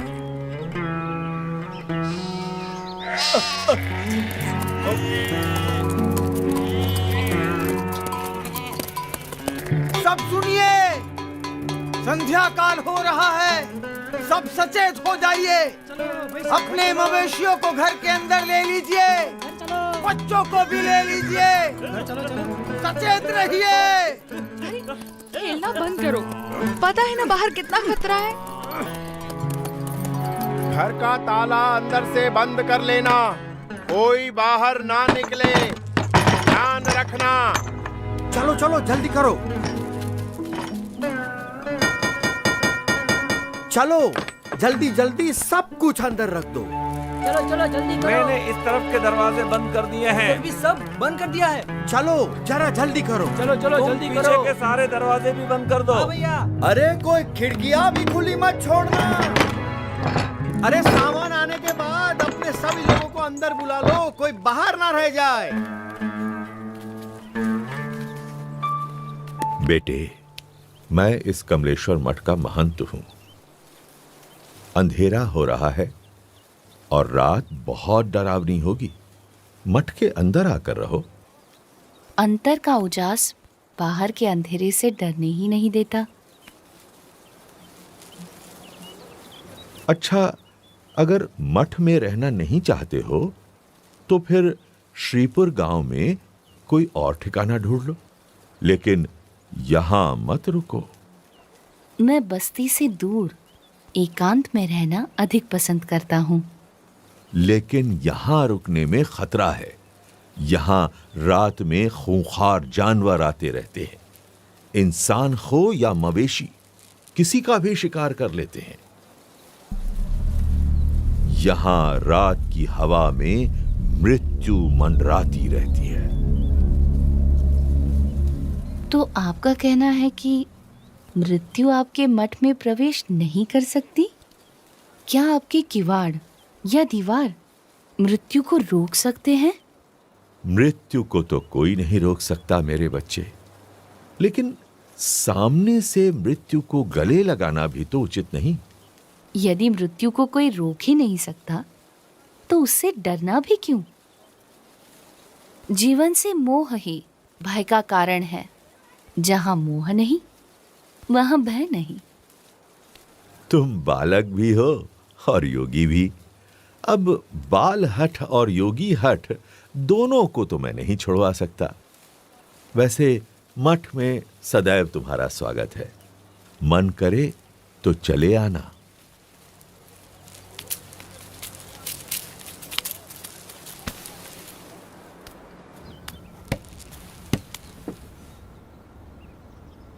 मुझे भय है, अगर कोई जंगली जानवर आ गया तो इसकी मौत निश्चित है।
शांतं भवतु, कल्याणमस्तु।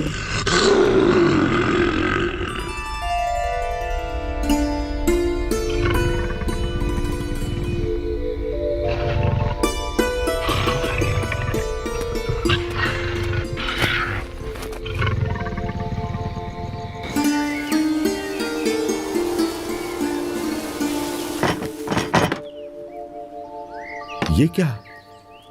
मैं ये क्या देख रहा हूं? अकल्पनीय। जहां दिव्य प्रेम हो वहां भय नहीं हो सकता।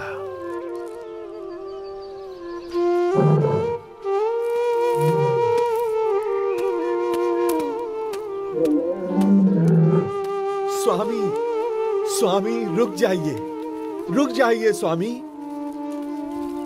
स्वामी, स्वामी अब आप कहीं न जाइए।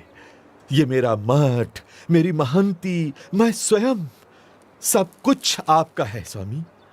कृपया स्वीकार कीजिए, स्वीकार कीजिए। मेरा मठ तो सारा विश्व है। उस मठ को छोड़कर मैं इस मठ को कैसे स्वीकार कर सकता हूँ? और इन सब में ही बंधे रहना होता तो घर का त्याग ही क्यों करता?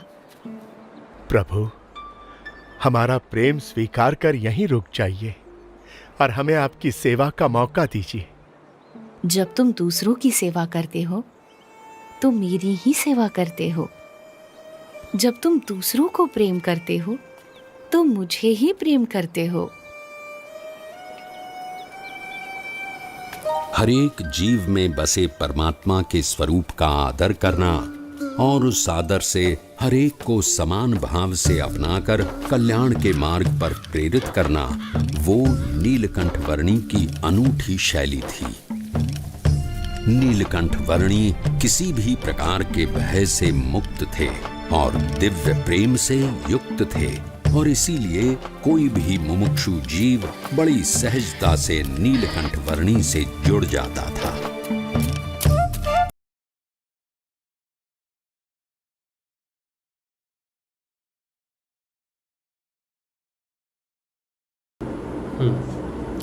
तो ये एक स्वामीनारायण भगवान का चरित्र है। इसी चरित्र की बात हम कर रहे हैं।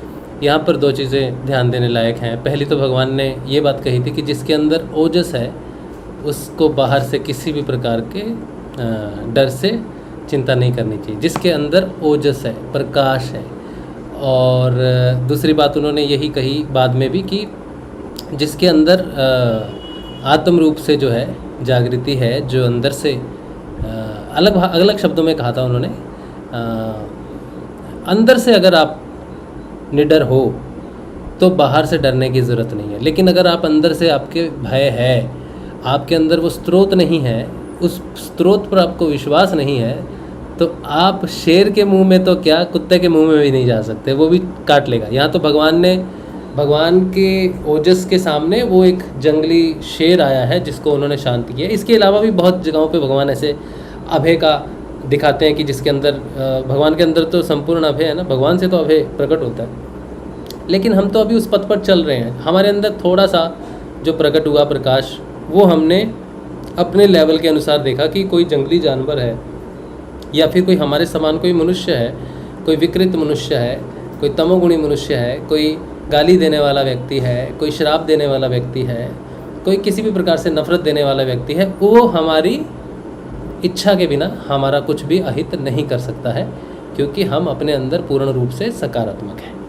ठीक, क्योंकि अंदर हमारे भगवान श्री गुरुदेव का योग प्रकट हुआ है। योग के बाद की अवस्था है वो। तो आपको नाम जपना चाहिए, गुरु भगवान पर विश्वास करना चाहिए और आपके अंदर ही उस अभय को जन्म देना चाहिए, जिससे आप तमोगुण से मुक्त हो सकते हो। बाहर से आपको कोई तमोगुण से मुक्त नहीं कर सकता। अंदर का ओजस, अंदर का तेजस ही आपको जो है मुक्त कर सकता है। ये पहला भाग।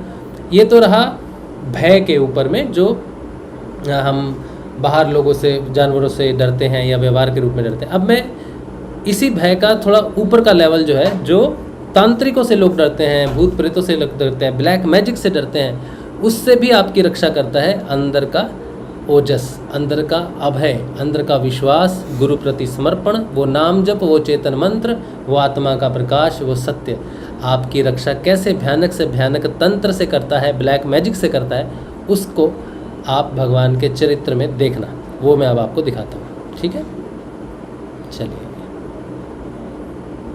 मैं वहीं से लगाऊंगा जहाँ से वो आएगा।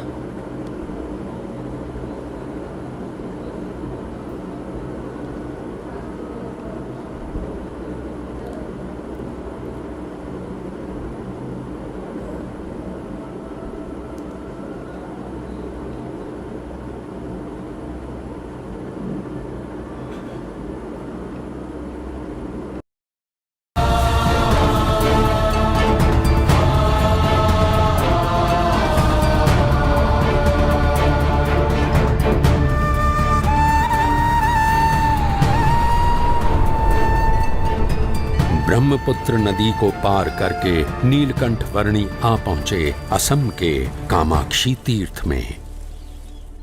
इस दुर्लभ मनुष्य जन्म का ध्येय है परम सत्य की प्राप्ति। व्यसन, वहम, मलिन मंत्र तंत्र आदि से किसी सत्य को प्राप्त कर लेने जैसा जो अनुभव होता है, वो परम सत्य नहीं, परंतु केवल भ्रम है। परम सत्य तो केवल एक ही है, जो जन्म मरण के चक्कर से मुक्त करके आत्यंतिक मोक्ष प्राप्त करवाता है।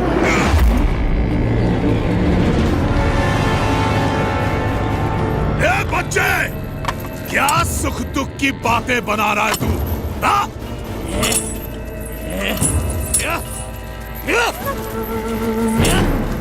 अरे यहाँ मेरे साम्राज्य में सबके लिए केवल एक ही वस्तु प्राप्त है और वो है सुख, सुख और सुख।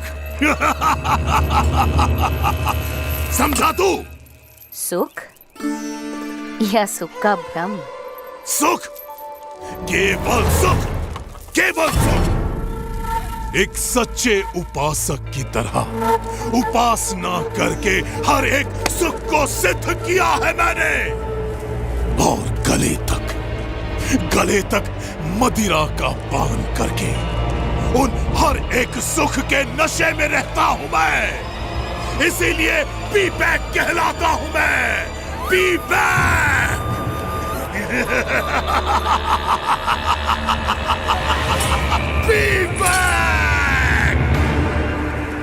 अपने प्रपंच से लोगों को डरा धमकाकर स्वयं सुखी रहना वो सिद्धि नहीं परंतु विकृति है विवेक।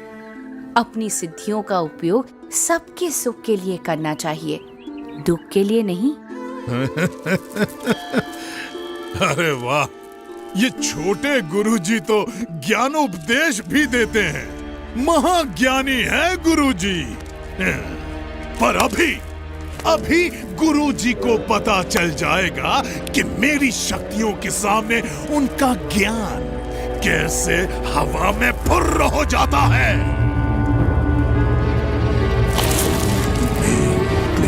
फट, ओम ह्रीं क्लीं फट, ओम ह्रीं क्लीं फट। ये देख मेरी शक्ति छोकरे, ये देख।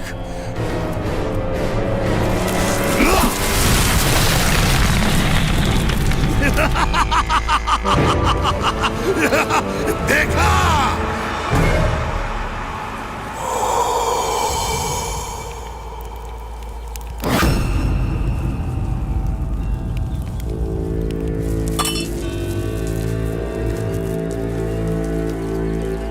घबराइए मत, परमात्मा की दिव्य शक्ति पर भरोसा रखिए, उनका दृढ़ आश्रय रखिए, तो इसकी मलिन विद्या की शक्ति अपने आप असमर्थ हो जाएगी, आपको कुछ भी नहीं कर पाएगी। ये छोकरे, मेरे शिष्यों को मेरे ही विरुद्ध भड़का रहा है तू। भड़का नहीं रहा हूं, पर जगा रहा हूं, क्योंकि इस बेचारे वृक्ष की तरह ये सब भी निर्दोष हैं। अरे, तू उनकी छोड़ और अपनी सोच। तुम भी तो अपनी सोचो विवेक, दूसरों के विनाश से स्वयं का विकास करने पर तुले हो तुम। ऐसे भोले भाले लोगों को मूर्ख बनाते हुए तुम इतने अंध हो गए हो कि स्वयं को भी मूर्ख बनता हुआ देख नहीं पा रहे हो। जरा सोचो विवेक, तुम सब मोह माया का त्याग कर निकल पड़े थे, वो किस लिए? और अब कैसे स्वयं ही मोह माया में अंध हो चुके हो? कुछ तो अंतर्दृष्टि करो विवेक।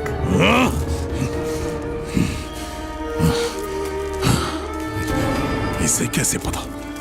वैसे मेरी भूल तो है, लेकिन नहीं, ये बकवास कर रहा है।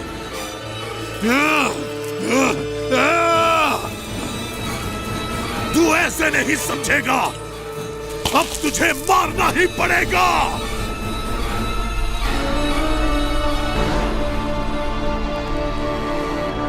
परमात्मा की काल शक्ति के सिवा कोई किसी को मार नहीं सकता। अरे, तुझे मारने के लिए तो मेरी शक्ति ही काफी है।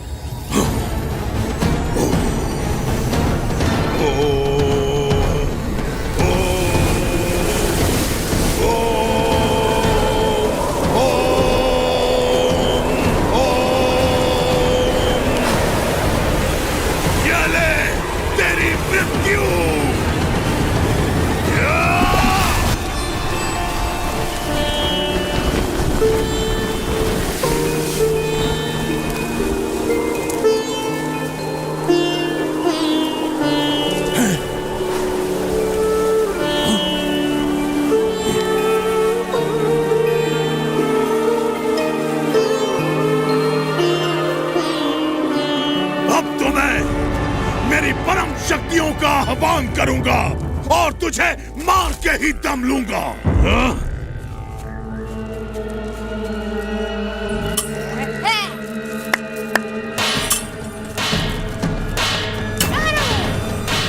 शक्तियों को बुलाओ, शक्तियों को मारो, शक्तियों को बुलाओ, शक्तियों को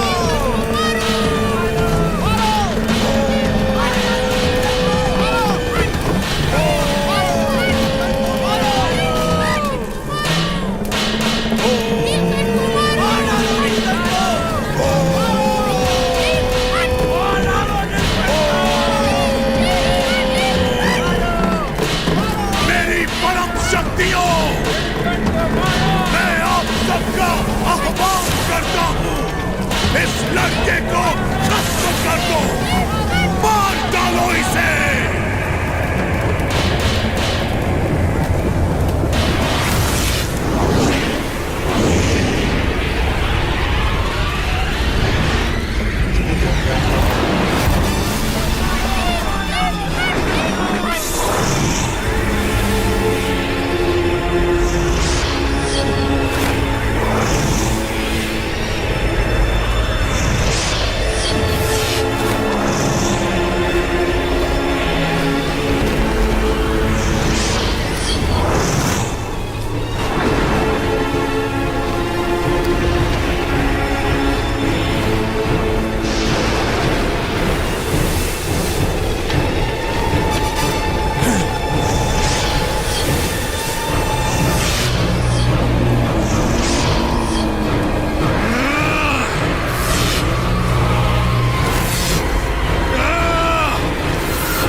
कैसे संभव है?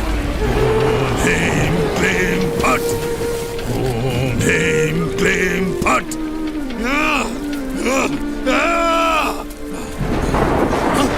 ये कैसे संभव है?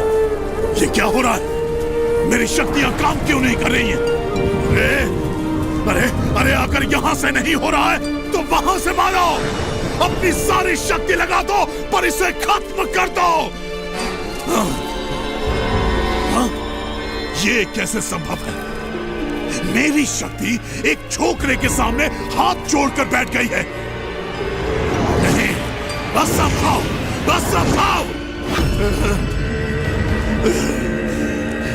पता नहीं क्यों, पर आज तो तू बच गया, पर कल मैं मेरी सभी शक्तियों को जागृत करके आऊंगा और तेरा नाश करके ही दम लूंगा।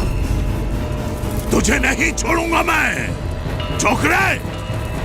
कल तक का इंतजार और तेरा सर्वनाश, तेरा सर्वनाश।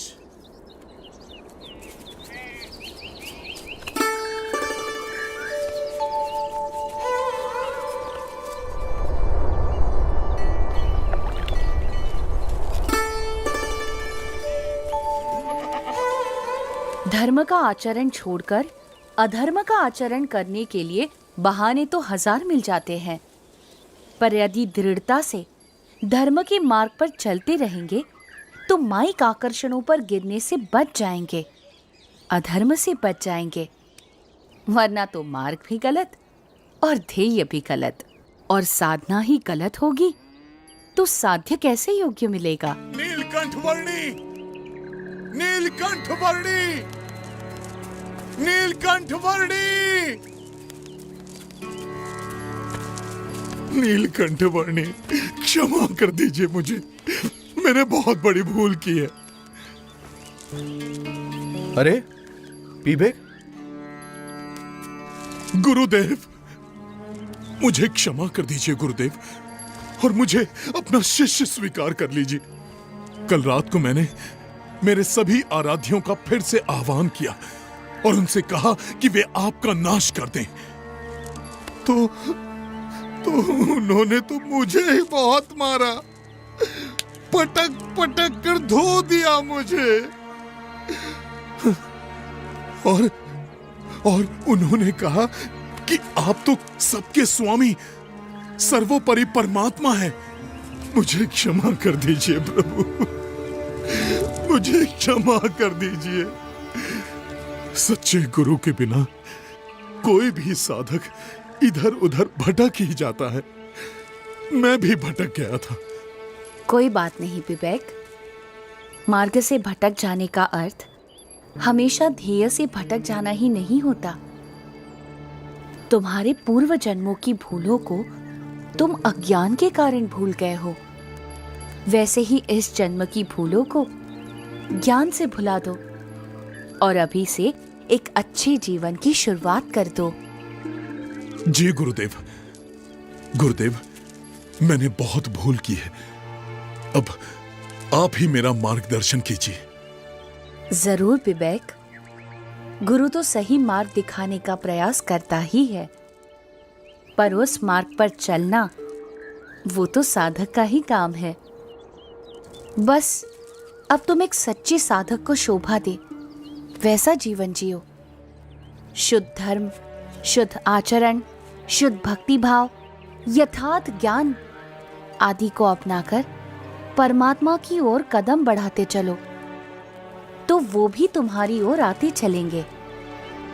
तुम्हारे पुराने संसार की रचना तुम्ही ने की थी और तुम्हारे नए संसार की रचना भी तुम ही करो।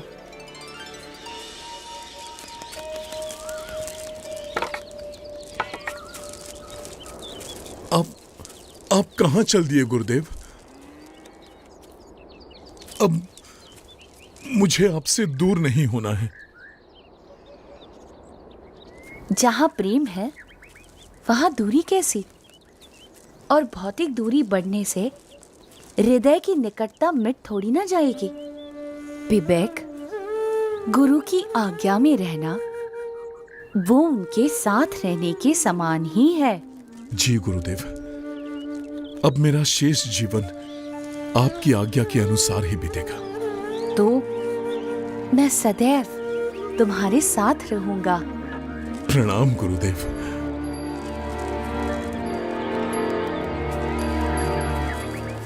प्रणाम नीलकंठ वर्णी।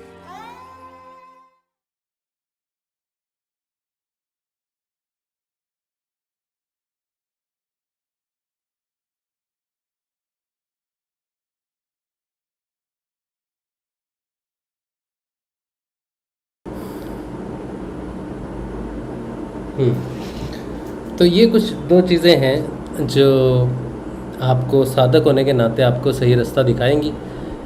कैसे भगवान श्री स्वामी नारायण साधकों के लिए एक बहुत बड़ा मार्गदर्शन दे रहे हैं और कह रहे हैं कि अपने गुरु के प्रति जो समर्पित है, अपने गुरु की शिक्षाओं के प्रति जो समर्पित है, वो उसे इन चीज़ों से डरने की ज़रूरत नहीं है। सच्चे साधक होने की शिक्षा जो है ये स्वामी नारायण भगवान हमें देते हैं। इससे पहले भी भगवान स्वामी नारायण के कुछ शिक्षाएं मैंने आप लोगों के साथ शेयर की हैं, जिन्होंने मेरे जीवन में बहुत, मुझे साक्षात्कार करने में, मुझे सेल्फ रियलाइजेशन में भगवान की शिक्षाएं बहुत महत्वपूर्ण रोल निभाया है उन्होंने। तो एक बार एक गुरु बहन ने मुझे कहा था कि आप गुरुदेव का प्रचार नहीं कर रहे बल्कि स्वामी नारायण भगवान का प्रचार कर रहे हैं। अगर ऐसा है तो इसमें मुझे बड़ी खुशी होगी कि भगवान भी ऐसा समझें कि मैं उनका प्रचार कर रहा हूँ। ठीक है, चलिए। तो ये आपको समझना है कि मैं क्या कर रहा हूँ, आपको इसे सकारात्मक रूप से लेना है और गुरु के प्रति पूर्ण एकनिष्ठ होना है और अपने अंदर उस गुरु को जागृत करना है।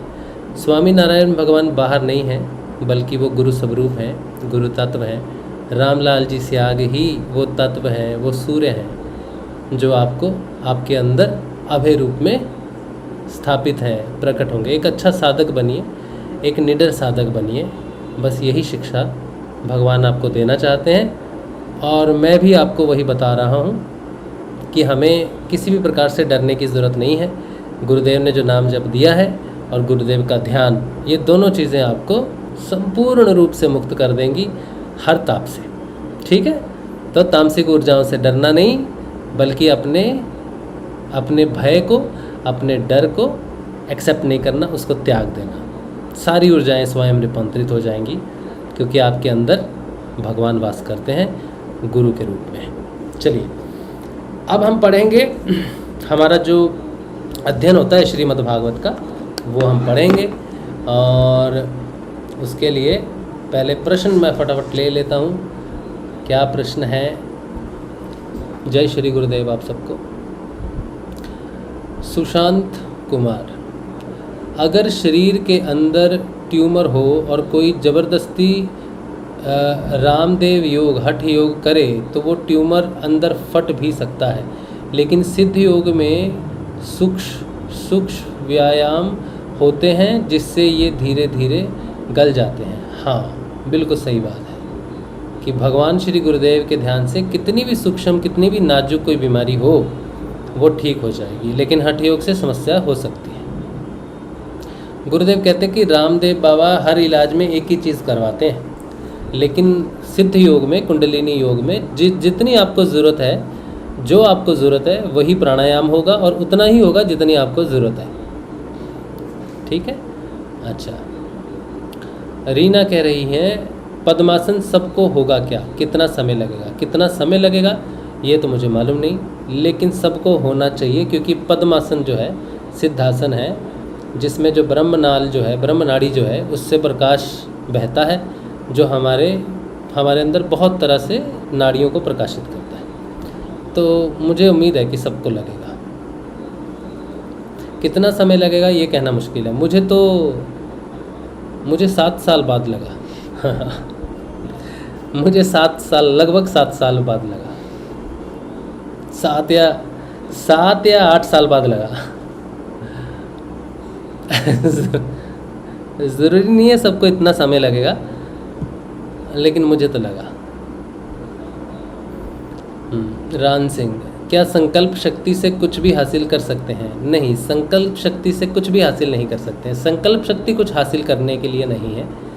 संकल्प शक्ति का सही उपयोग आप तब जानोगे जब आपके अंदर पहले तो शक्ति होनी चाहिए। संकल्प अपने आप में कुछ भी नहीं करता, लेकिन सकारात्मक शक्ति होगी तो आप अपने अंदर परिवर्तन कर सकते हैं। कोई चमत्कार करने के लिए संकल्प शक्ति नहीं होती। ठीक है, ये संकल्प शक्ति अलग चीज़ है, जो मैं आपको बता रहा हूँ वो अलग चीज़ है। संकल्प शक्ति कल्पना के आधार पर भी कार्य कर सकती है, लेकिन ये जो बात है, ये जो अभय की बात है, ये जो निडरता की बात है, ये संकल्प शक्ति का उदाहरण नहीं है, बल्कि ये आपके अंदर जागृत उस ओजस का, उस भगवान के स्वरूप का साक्षात्कार है जो आपको अभय प्रदान देते हैं। संकल्प शक्ति नहीं है। रीना कह रही हैं 10 साल पहले जब हम बिलासपुर में रहते थे तब हमारे घर के पीछे वाले घर में 2 प्रेत रात को लड़ते थे। बाद में मैंने पता लगाया वहाँ बरसों से कोई भी नहीं रहता था। 2 युगल ने उस घर में सुसाइड किया था। देखिए, ये क्या है क्या नहीं है, इन चीज़ों को कहाँ क्या हुआ है कहाँ नहीं है, इस पर तो हम कोई टिप्पणी नहीं कर सकते हैं। ये आपका व्यक्तिगत अनुभव है। ठीक है, ऐसे व्यक्तिगत अनुभवों में कोई दूसरा व्यक्ति टिप्पणी नहीं करता है।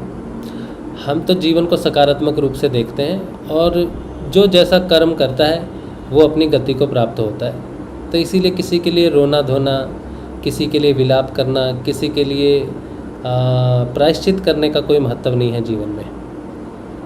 आप खुद सकारात्मक रहिए, आप जीवित रहिए, आप अच्छे बनिए और आप अपना परिवर्तन कीजिए। जो कहाँ हो रहा है, जहाँ भी हो रहा है, उसको आप छोड़ दें, उसको अपने दिमाग में जगह ना दें, अपने स्मृति में उसको जगह ना दें। कहीं ना कहीं वो फलीभूत होता है डर के रूप में।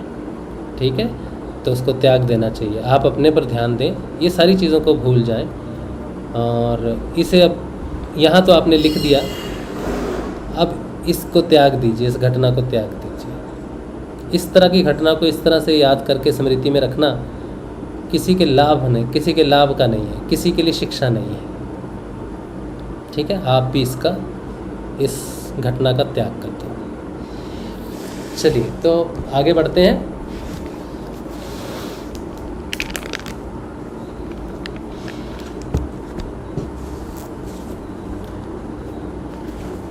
हम पढ़ रहे हैं श्रीमद् भागवत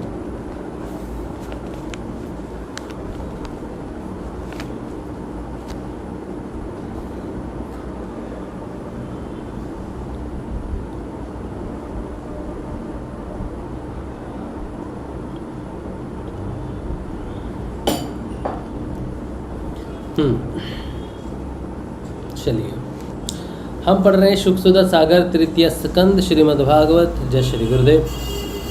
32वां अध्याय में धूम मार्ग और अर्चिरा आदि मार्ग से जाने वालों की गति का और भक्ति योग की उत्कृष्टता का वर्णन। श्री कपिल देव जी कहते हैं, माता जी, जो पुरुष घर में रहकर सकाम भाव से गृहस्थ के धर्मों का पालन करता है और उनके फलस्वरूप अर्थ एवं काम का उपभोग करके फिर उन्हीं का अनुष्ठान करता रहता है, वह तरह तरह की कामनाओं से मोहित रहने के कारण भगवत धर्मों से विमुख हो जाता है और यज्ञों द्वारा श्रद्धा पूर्वक देवता तथा पितरों की ही आराधना करता रहता है। उसकी बुद्धि उसी प्रकार से श्रद्धा से युक्त रहती है, देवता और पितृ भी उसके उपास्य रहते हैं, अतः वह चंद्रलोक में जाकर उनके साथ सोमपान करता है और फिर पुण्यशीन होने पर इसी लोक में लौट आता है। जिस समय प्रलय काल में शेषशायी भगवान शेष शैया पर शयन करते हैं, उस समय सकाम ग्रस्त श्रमियों को प्राप्त होने वाले ये सब लोक भी लीन हो जाते हैं। जो विवेकी पुरुष अपने धर्मों का अर्थ और भोग विलास के लिए उपयोग नहीं करते, बल्कि भगवान की प्रसन्नता के लिए ही उनका पालन करते हैं, वे अनासक्त, प्रशांत, शुद्ध चित्त, निवृत्ति धर्म परायण, ममता रहित और अहंकार शून्य पुरुष स्वधर्म पालन रूप सत्व गुण के द्वारा सर्वथा शुद्ध चित्त हो जाते हैं। वे अंत में सूर्य मार्ग, अर्ची मार्ग या देवयान के द्वारा सर्वव्यापी पूर्ण पुरुष श्री हरि को ही प्राप्त होते हैं। जो कार्य कारण रूप जगत के नियंता, संसार के उपादान कारण और उसकी उत्पत्ति, पालन एवं संहार करने वाले हैं, जो लोग परमात्मा दृष्टि से हिरण्य गर्भ की उपासना करते हैं, वे दो प्रारार्ध में होने वाले ब्रह्मा जी के प्रलय पर्यंत उनके सत्यलोक में ही रहते हैं। जिस समय देवता आदि से श्रेष्ठ ब्रह्मा जी अपने द्विप्रार्ध काल के अधिकार को भोग कर पृथ्वी, जल, अग्नि, वायु, आकाश, मन, इंद्रिया, उनके विषय, शब्द आदि और अहंकार आदि के सहित संपूर्ण विश्व का संहार करने की इच्छा से त्रिगुणात्मिका प्रकृति के साथ एक रूप होकर निर्विशेष परमात्मा में लीन हो जाते हैं, उस समय प्राण और मन को जीते हुए वे विरक्त योगीगण भी देह का त्याग कर उन भगवान ब्रह्मा जी में ही प्रवेश करते हैं और फिर उन्हीं के साथ परमानंद स्वरूप पुराण पुरुष परब्रह्म में लीन हो जाते हैं। इससे पहले वे भगवान में लीन नहीं हुए, क्योंकि अब तक उनमें अहंकार शेष था। इसलिए माता जी, अब तुम भी अत्यंत भक्ति भाव से उन श्री हरि की ही चरण शरण में जाओ। समस्त प्राणियों का हृदय कमल ही उनका मंदिर है और तुमने भी मुझसे उनका प्रभाव सुन ही लिया है। वेद गर्भ ब्रह्मा जी भी, जो समस्त स्थावर जंगम प्राणियों के आदि करण हैं, मरीचि आदि ऋषियों, योगेश्वरों, सनकादिकों तथा योग प्रवर्तक सिद्धों के सहित निष्काम कर्म के द्वारा आदि पुरुष श्रेष्ठ सगुण ब्रह्म को प्राप्त होकर भी भेद दृष्टि और कर्तृत्वाभिमान के कारण भगवत इच्छा से जब सर्ग काल उपस्थित होता है, तब काल रूप ईश्वर की प्रेरणा से गुणों में क्षोभ होने पर फिर पूर्ववत प्रकट हो जाते हैं। इसी प्रकार पूर्वोक्त ऋषिगण भी अपने अपने कर्मानुसार ब्रह्मलोक के ऐश्वर्य को भोग कर भगवत इच्छा से गुणों में क्षोभ होने पर पुनः इस लोक में आ जाते हैं। जिनका चित्त इस लोक में आसक्त है और जो कर्मों में श्रद्धा रखते हैं, वे वेद में कहे हुए काम्य और नित्य कर्मों का सांगोपांग अनुष्ठान करने में ही लगे रहते हैं। उनकी बुद्धि रजोगुण की अधिकता के कारण कुंठित रहती है, हृदय में कामनाओं का जाल फैला रहता है और इंद्रियां उनके वश में नहीं होती।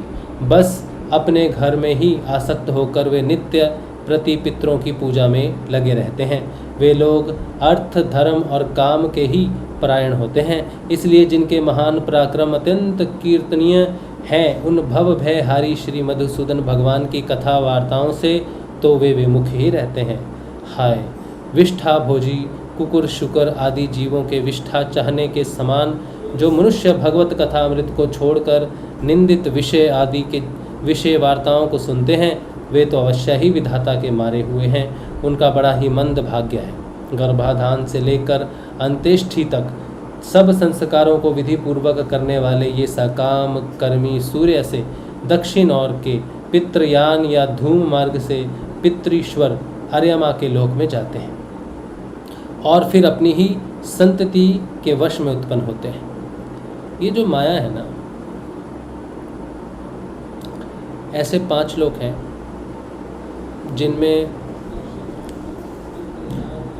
जिनमें मनुष्य मरने के बाद प्रवेश करता है। जब तक मनुष्य नीचे के 3 चक्रों में उसकी चेतना रहती है, जैसे हम मूलाधार, स्वादिष्ठान, मणिपुर चक्र कहते हैं, इसमें भगवत भक्ति कहीं भी नहीं है, भगवान कहीं भी नहीं है। इसमें देव हैं, पितृ हैं, देवी देवताओं के अनुष्ठान हैं, व्रत अनुष्ठान वगैरह हैं। भगवान की भक्ति भी की जाती है, लेकिन स्वयं के परिवार के लिए, सुख साधनों के लिए की जाती है। उनकी जो दिशा है वो पितृलोकों की तरफ होती है, जिसे आर्यमा लोक कहते हैं। मरने के बाद वो दक्षिण की दिशा में जाते हैं। इसके अलावा जो थोड़े बहुत अनुष्ठान करते हैं, वेदों के द्वारा भगवान का अनुष्ठान, व्रत, कुछ ऐसी कुछ चीज़ें करते हैं जो भगवान के प्रति हैं, उनको भी अगर दिशा प्राप्त होती है तो भी वो देवयान से तो जाते हैं, ब्रह्मलोक में सुख भोगते हैं, या जो भी लोक हैं उनके देवलोक हैं उनमें सुख भोगते हैं, लेकिन उनको वापस आना पड़ता है। ऐसे 5 लोक हैं जिनसे वापस आना होता है। इनमें से 3 लोक ऐसे हैं जो आपको कष्टदायक हैं, अंधकार में जाते हैं, अंधकार में आते हैं। ठीक, वो है भुव स्वहलोक। 2 लोक ऐसे हैं जो प्रकाश में तो हैं, लेकिन उनसे भी सुख भोगने के कारण, या फिर जो भी आपने अच्छे कर्म किए हैं, जो स्वर्ग का सुख जिसे कहते हैं, वो कई समय तक उन लोकों में भोग के फिर उनको वापस आना पड़ता है। तो वो दो लोक ऐसे हैं जिनमें प्रकाश है, लेकिन वो समय के अधीन हैं, समय के साथ लय हो जाते हैं और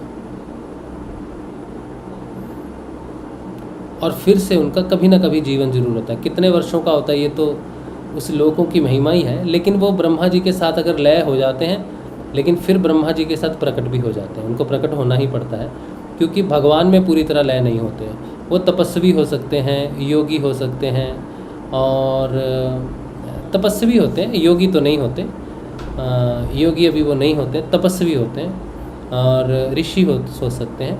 ऐसे महरलोक और तपलोक, इन दोनों लोकों के जो वासी हैं उनको कभी ना कभी ब्रह्मा के साथ फिर से प्रकट होना पड़ता है, और हो सकता है कि उनको फिर से मनुष्य योनि में आना पड़े। और इस बार जब वो मनुष्य योनि में आएंगे तो उनको ये गति प्राप्त हो उनके तप से कि वो इस बार महरलोक में या तपलोक तक का विकास ना करें, बल्कि इन दोनों लोकों से ऊपर उठ जाएं, जो समय से बाहर हैं, जो उत्तर दिशा में समय से बाहर हैं। तो वो जो लोक है वो है जनलोक, जो ध्यान लोक है, जो समय से बाहर है। तो यहाँ पर कुछ वैसा विकास, कुछ बातें ऐसी आ रही हैं जो उन लोगों की तरफ, क्या चीज़ है,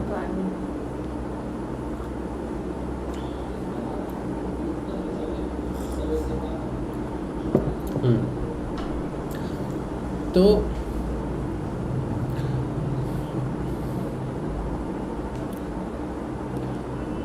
हमारा जो चेतना है, जो योगी हैं, जो साधक हैं, वो अगर इस जीवन में जागृत हो जाए तो फिर वो महरलोक और तपलोक में निवास नहीं करते। उनका ईश्वर से योग हो जाता है और फिर से वो जन्म लेंगे मनुष्य लोक में, और जन्म लेके इस बार वो महरलोक और तपलोक को पार करेंगे और जनलोक से आगे निकलेंगे। जनलोक है, फिर उसके बाद सतलोक है। तो जनलोक में वो तब तक रहेंगे जब तक वो योग में है, जब तक भगवान से द्वैतवाद बना रहा है, लेकिन योग भगवान से होने लगा है तो वो जनलोक में रहेंगे। समाधि सिद्ध होने के बाद, निर्बीज होने के बाद वो जनलोक से ऊपर सत्यलोक में भगवान के साथ सत्य में प्रवेश कर जाते हैं। तो हमारे शरीर में अगर इन लोकों की जगह हम देखें तो भूव स्वह जो लोक हैं वो मूलाधार, स्वादिष्ठान और मणिपुर चक्र है। ये अंधकार है, इसीलिए गायत्री मंत्र में जब हम प्रार्थना करते हैं माँ को प्रकाश के लिए तो इन तीनों क्षेत्रों में ही करते हैं कि जो नीचे के तीनों क्षेत्र हैं इनमें माँ आप प्रकट हो जाओ और इनमें प्रकाश कर दो। तो जो शरीर में जो प्रकाश दिखाई देता है, जो गुरु जी को गायत्री सिद्धि से दिखा, वो भू भुव स्वः लोक, शरीर के अंदर का प्रकाश है कि हमारे नीचे के तीनों लोक जो हैं वो प्रकाशित हो गए हैं। शरीर जो है प्रकाशित हो गया है, प्राण जो है प्रकाशित हो गया है, और मन जो है पूर्ण रूप से प्रकाशित हो गया है, जिससे बुद्धि स्वयं प्रकाशित हो जाती है। इसके बाद जो जिसमें प्रकाश पहले से ही है वो महरलोक है, वो हृदय का क्षेत्र है। इसके ऊपर जो और भी ज़्यादा प्रकाशित है वो तपोलोक है, जो हमारे कंठ के पास में वास करता है। इसके ऊपर जनलोक है, जो आज्ञा चक्र में है, जहाँ पर हम तुरीयावस्था में जाते हैं, जो समय से परे है, जो माया से परे है। माया के मुख्य रूप से 3 स्वरूप हैं। माया के शक्ति के मुख्य रूप से 3 स्वरूप हैं। पहला स्वरूप उसका आज्ञा चक्र तक है। पहले स्वरूप जो आज्ञा चक्र तक है उसमें भी उसके 2 विभाग हैं। पहला मणिपुर चक्र तक पूर्ण रूप से अंधकारमयी माया है, और मणिपुर के ख़त्म होते ही और अनाहत के शुरू होते हुए और आज्ञा चक्र के पहले पहले जो क्षेत्र है वो योग माया का है। उसमें ब्रह्मांड की रचना या उसमें माया का वो स्वरूप है जिसमें दिव्य दर्शन होते हैं, भगवान के दर्शन हो सकते हैं, सिद्धों के दर्शन हो सकते हैं, ब्रह्मांड के लोकों के, ब्रह्मांड सूर्य लोक, चंद्र लोक, सारे लोक। तो महरलोक और तपलोक में अनेक प्रकार के दर्शन होते हैं, उन संतों से भी मिलना होता है, तो वो भी माया के अधीन है, समय के अधीन है। इसके ऊपर जो शक्ति है वो अपनी माया से रहित है और संपूर्ण रूप से शुद्ध शक्ति है, जो वो योग शक्ति है। वो योग, नीचे योग माया, ऊपर में योग शक्ति। तो योग शक्ति का वो स्वरूप जो साधक को सहायता करता है कि वो माया के दोनों क्षेत्रों से बाहर निकल जाए।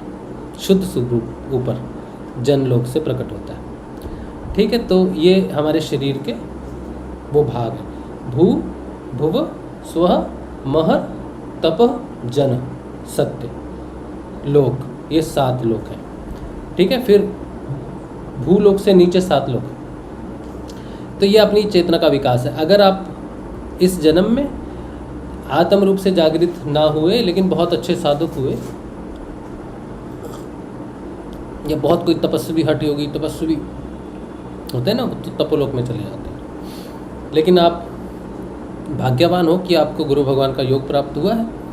आत्म रूप से जागृत हो जाइए, जनलोक तक की टिकट कटवाइए, फिर वहाँ से किसी लोक में आना जाना नहीं होता है, इसी लोक में आएंगे और एक ही जन्म लेना पड़ेगा और फिर सीधा सत्यलोक में प्रवेश पा जाएंगे। ठीक है, कुछ योगी ऐसे होते हैं जो हृदय क्षेत्र और कंठ क्षेत्र में उनकी चेतना का विकास होता है, महरलोक और तपलोक में, लेकिन किसी कारणवश उनकी तपस्या से वो पैदा नहीं होते संसार में, और प्रकृति जो है वो लय होने के कगार पर आ जाती है। ब्रह्मा का समय हो जाता है सोने का, तो सृष्टि लपेट लेते हैं, वो समेट लेते हैं सृष्टि। तो महरलोक और तपलोक को भी जल जाना पड़ता है, नष्ट होना पड़ता है। लेकिन वो योगी जो होते हैं वो ब्रह्मा जी के साथ सोते नहीं हैं एक्चुअल में ऊपर चले जाते हैं, जनलोक में चले जाते हैं। महरलोक और तपलोक के जो हैं वासी हैं वो जनलोक में जाके निवास करते हैं उतने समय के लिए जितने समय के लिए सृष्टि फिर से नहीं आती। तो जब सृष्टि की रचना होती है तो उनको नीचे आना पड़ता है। जनलोक के परमानेंट निवासी नहीं है, टेम्परेरी निवास कर सकते हैं वहाँ पर। लेकिन जनलोक के जो निवासी हैं वो ज़्यादा देर जनलोक में नहीं रहेंगे, क्योंकि उनका जन्म होगा और उनको सतलोक में जाना है। लेकिन जनलोक ऐसे गेस्ट लोक हो सकता है नीचे के 2 लोकों के लिए जो प्रकाश में है। समझ रहे हो आप? ये मैं अपने मन की बात बताता हूँ, ऐसा नहीं, ये भागवत में लिखा हुआ है। जो भागवत कथा सुन रहे हैं उन्होंने ये बात सुनी होगी कि पीछे ये बात आई थी। ठीक है, तो कपिल मुनि वही बता रहे हैं कि धूम मार्ग, अर्चरी मार्ग से जाने वालों की गति क्या है और भक्ति योग से क्या होता है। ठीक है, आगे चलते हैं। जिनका चित्त इस लोक में आसक्त है, जो कर्मों में श्रद्धा रखते हैं, वे वेद में कहे हुए काम्य और नित्य कर्मों का संगोपांग अनुष्ठान करने में लगे रहते हैं। उनकी बुद्धि रजोगुण की अधिकता के कारण कुंठित रहती है। हृदय में कामनाओं का जाल फैला रहता है और इंद्रियां उनके वश में नहीं होती, बस अपने घरों में आसक्त होकर वे नित्य प्रति पितरों की पूजा में लगे रहते हैं। वे लोग अर्थ, धर्म और काम के ही परायण होते हैं। इसलिए जिनके महान पराक्रम अत्यंत कीर्तनीय हैं, उन भवभयहारी श्री मधुसूदन भगवान की कथा वार्ताओं से तो वो विमुख ही रहते हैं।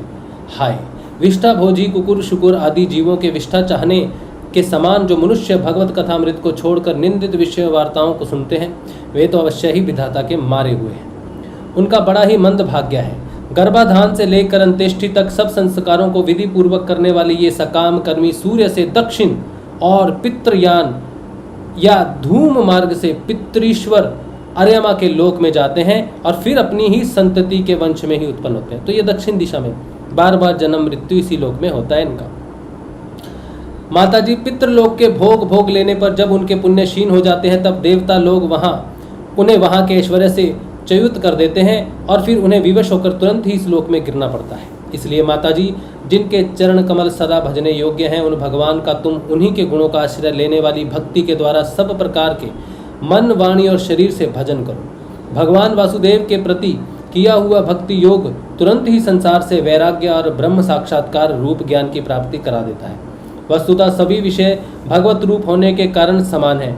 अतः जब इंद्रियों की वृत्तियों के द्वारा भक्त का चित्त उनमें प्रिय अप्रिय रूप विषमता के अनुभव नहीं करता, सर्वत्र भगवान का ही दर्शन करता है, उसी समय वह संग रहित, सब में समान रूप से स्थित, त्याग और ग्रहण करने योग्य दोष और गुणों से रहित, अपनी महिमा में आरूढ़ अपने आत्मा का ब्रह्म रूप से साक्षात्कार करता है। वही ज्ञान स्वरूप है, वही परब्रह्म है, वही परमात्मा है, वही ईश्वर है, वही पुरुष है, वही एक भगवान स्वयं जीव, शरीर, विषय, इंद्रियां आदि अनेक रूपों में प्रतीत होता है। संपूर्ण संसार में आसक्ति का अभाव हो जाना, बस यही योगियों के सब प्रकार के योग साधन का एकमात्र अभीष्ट फल है।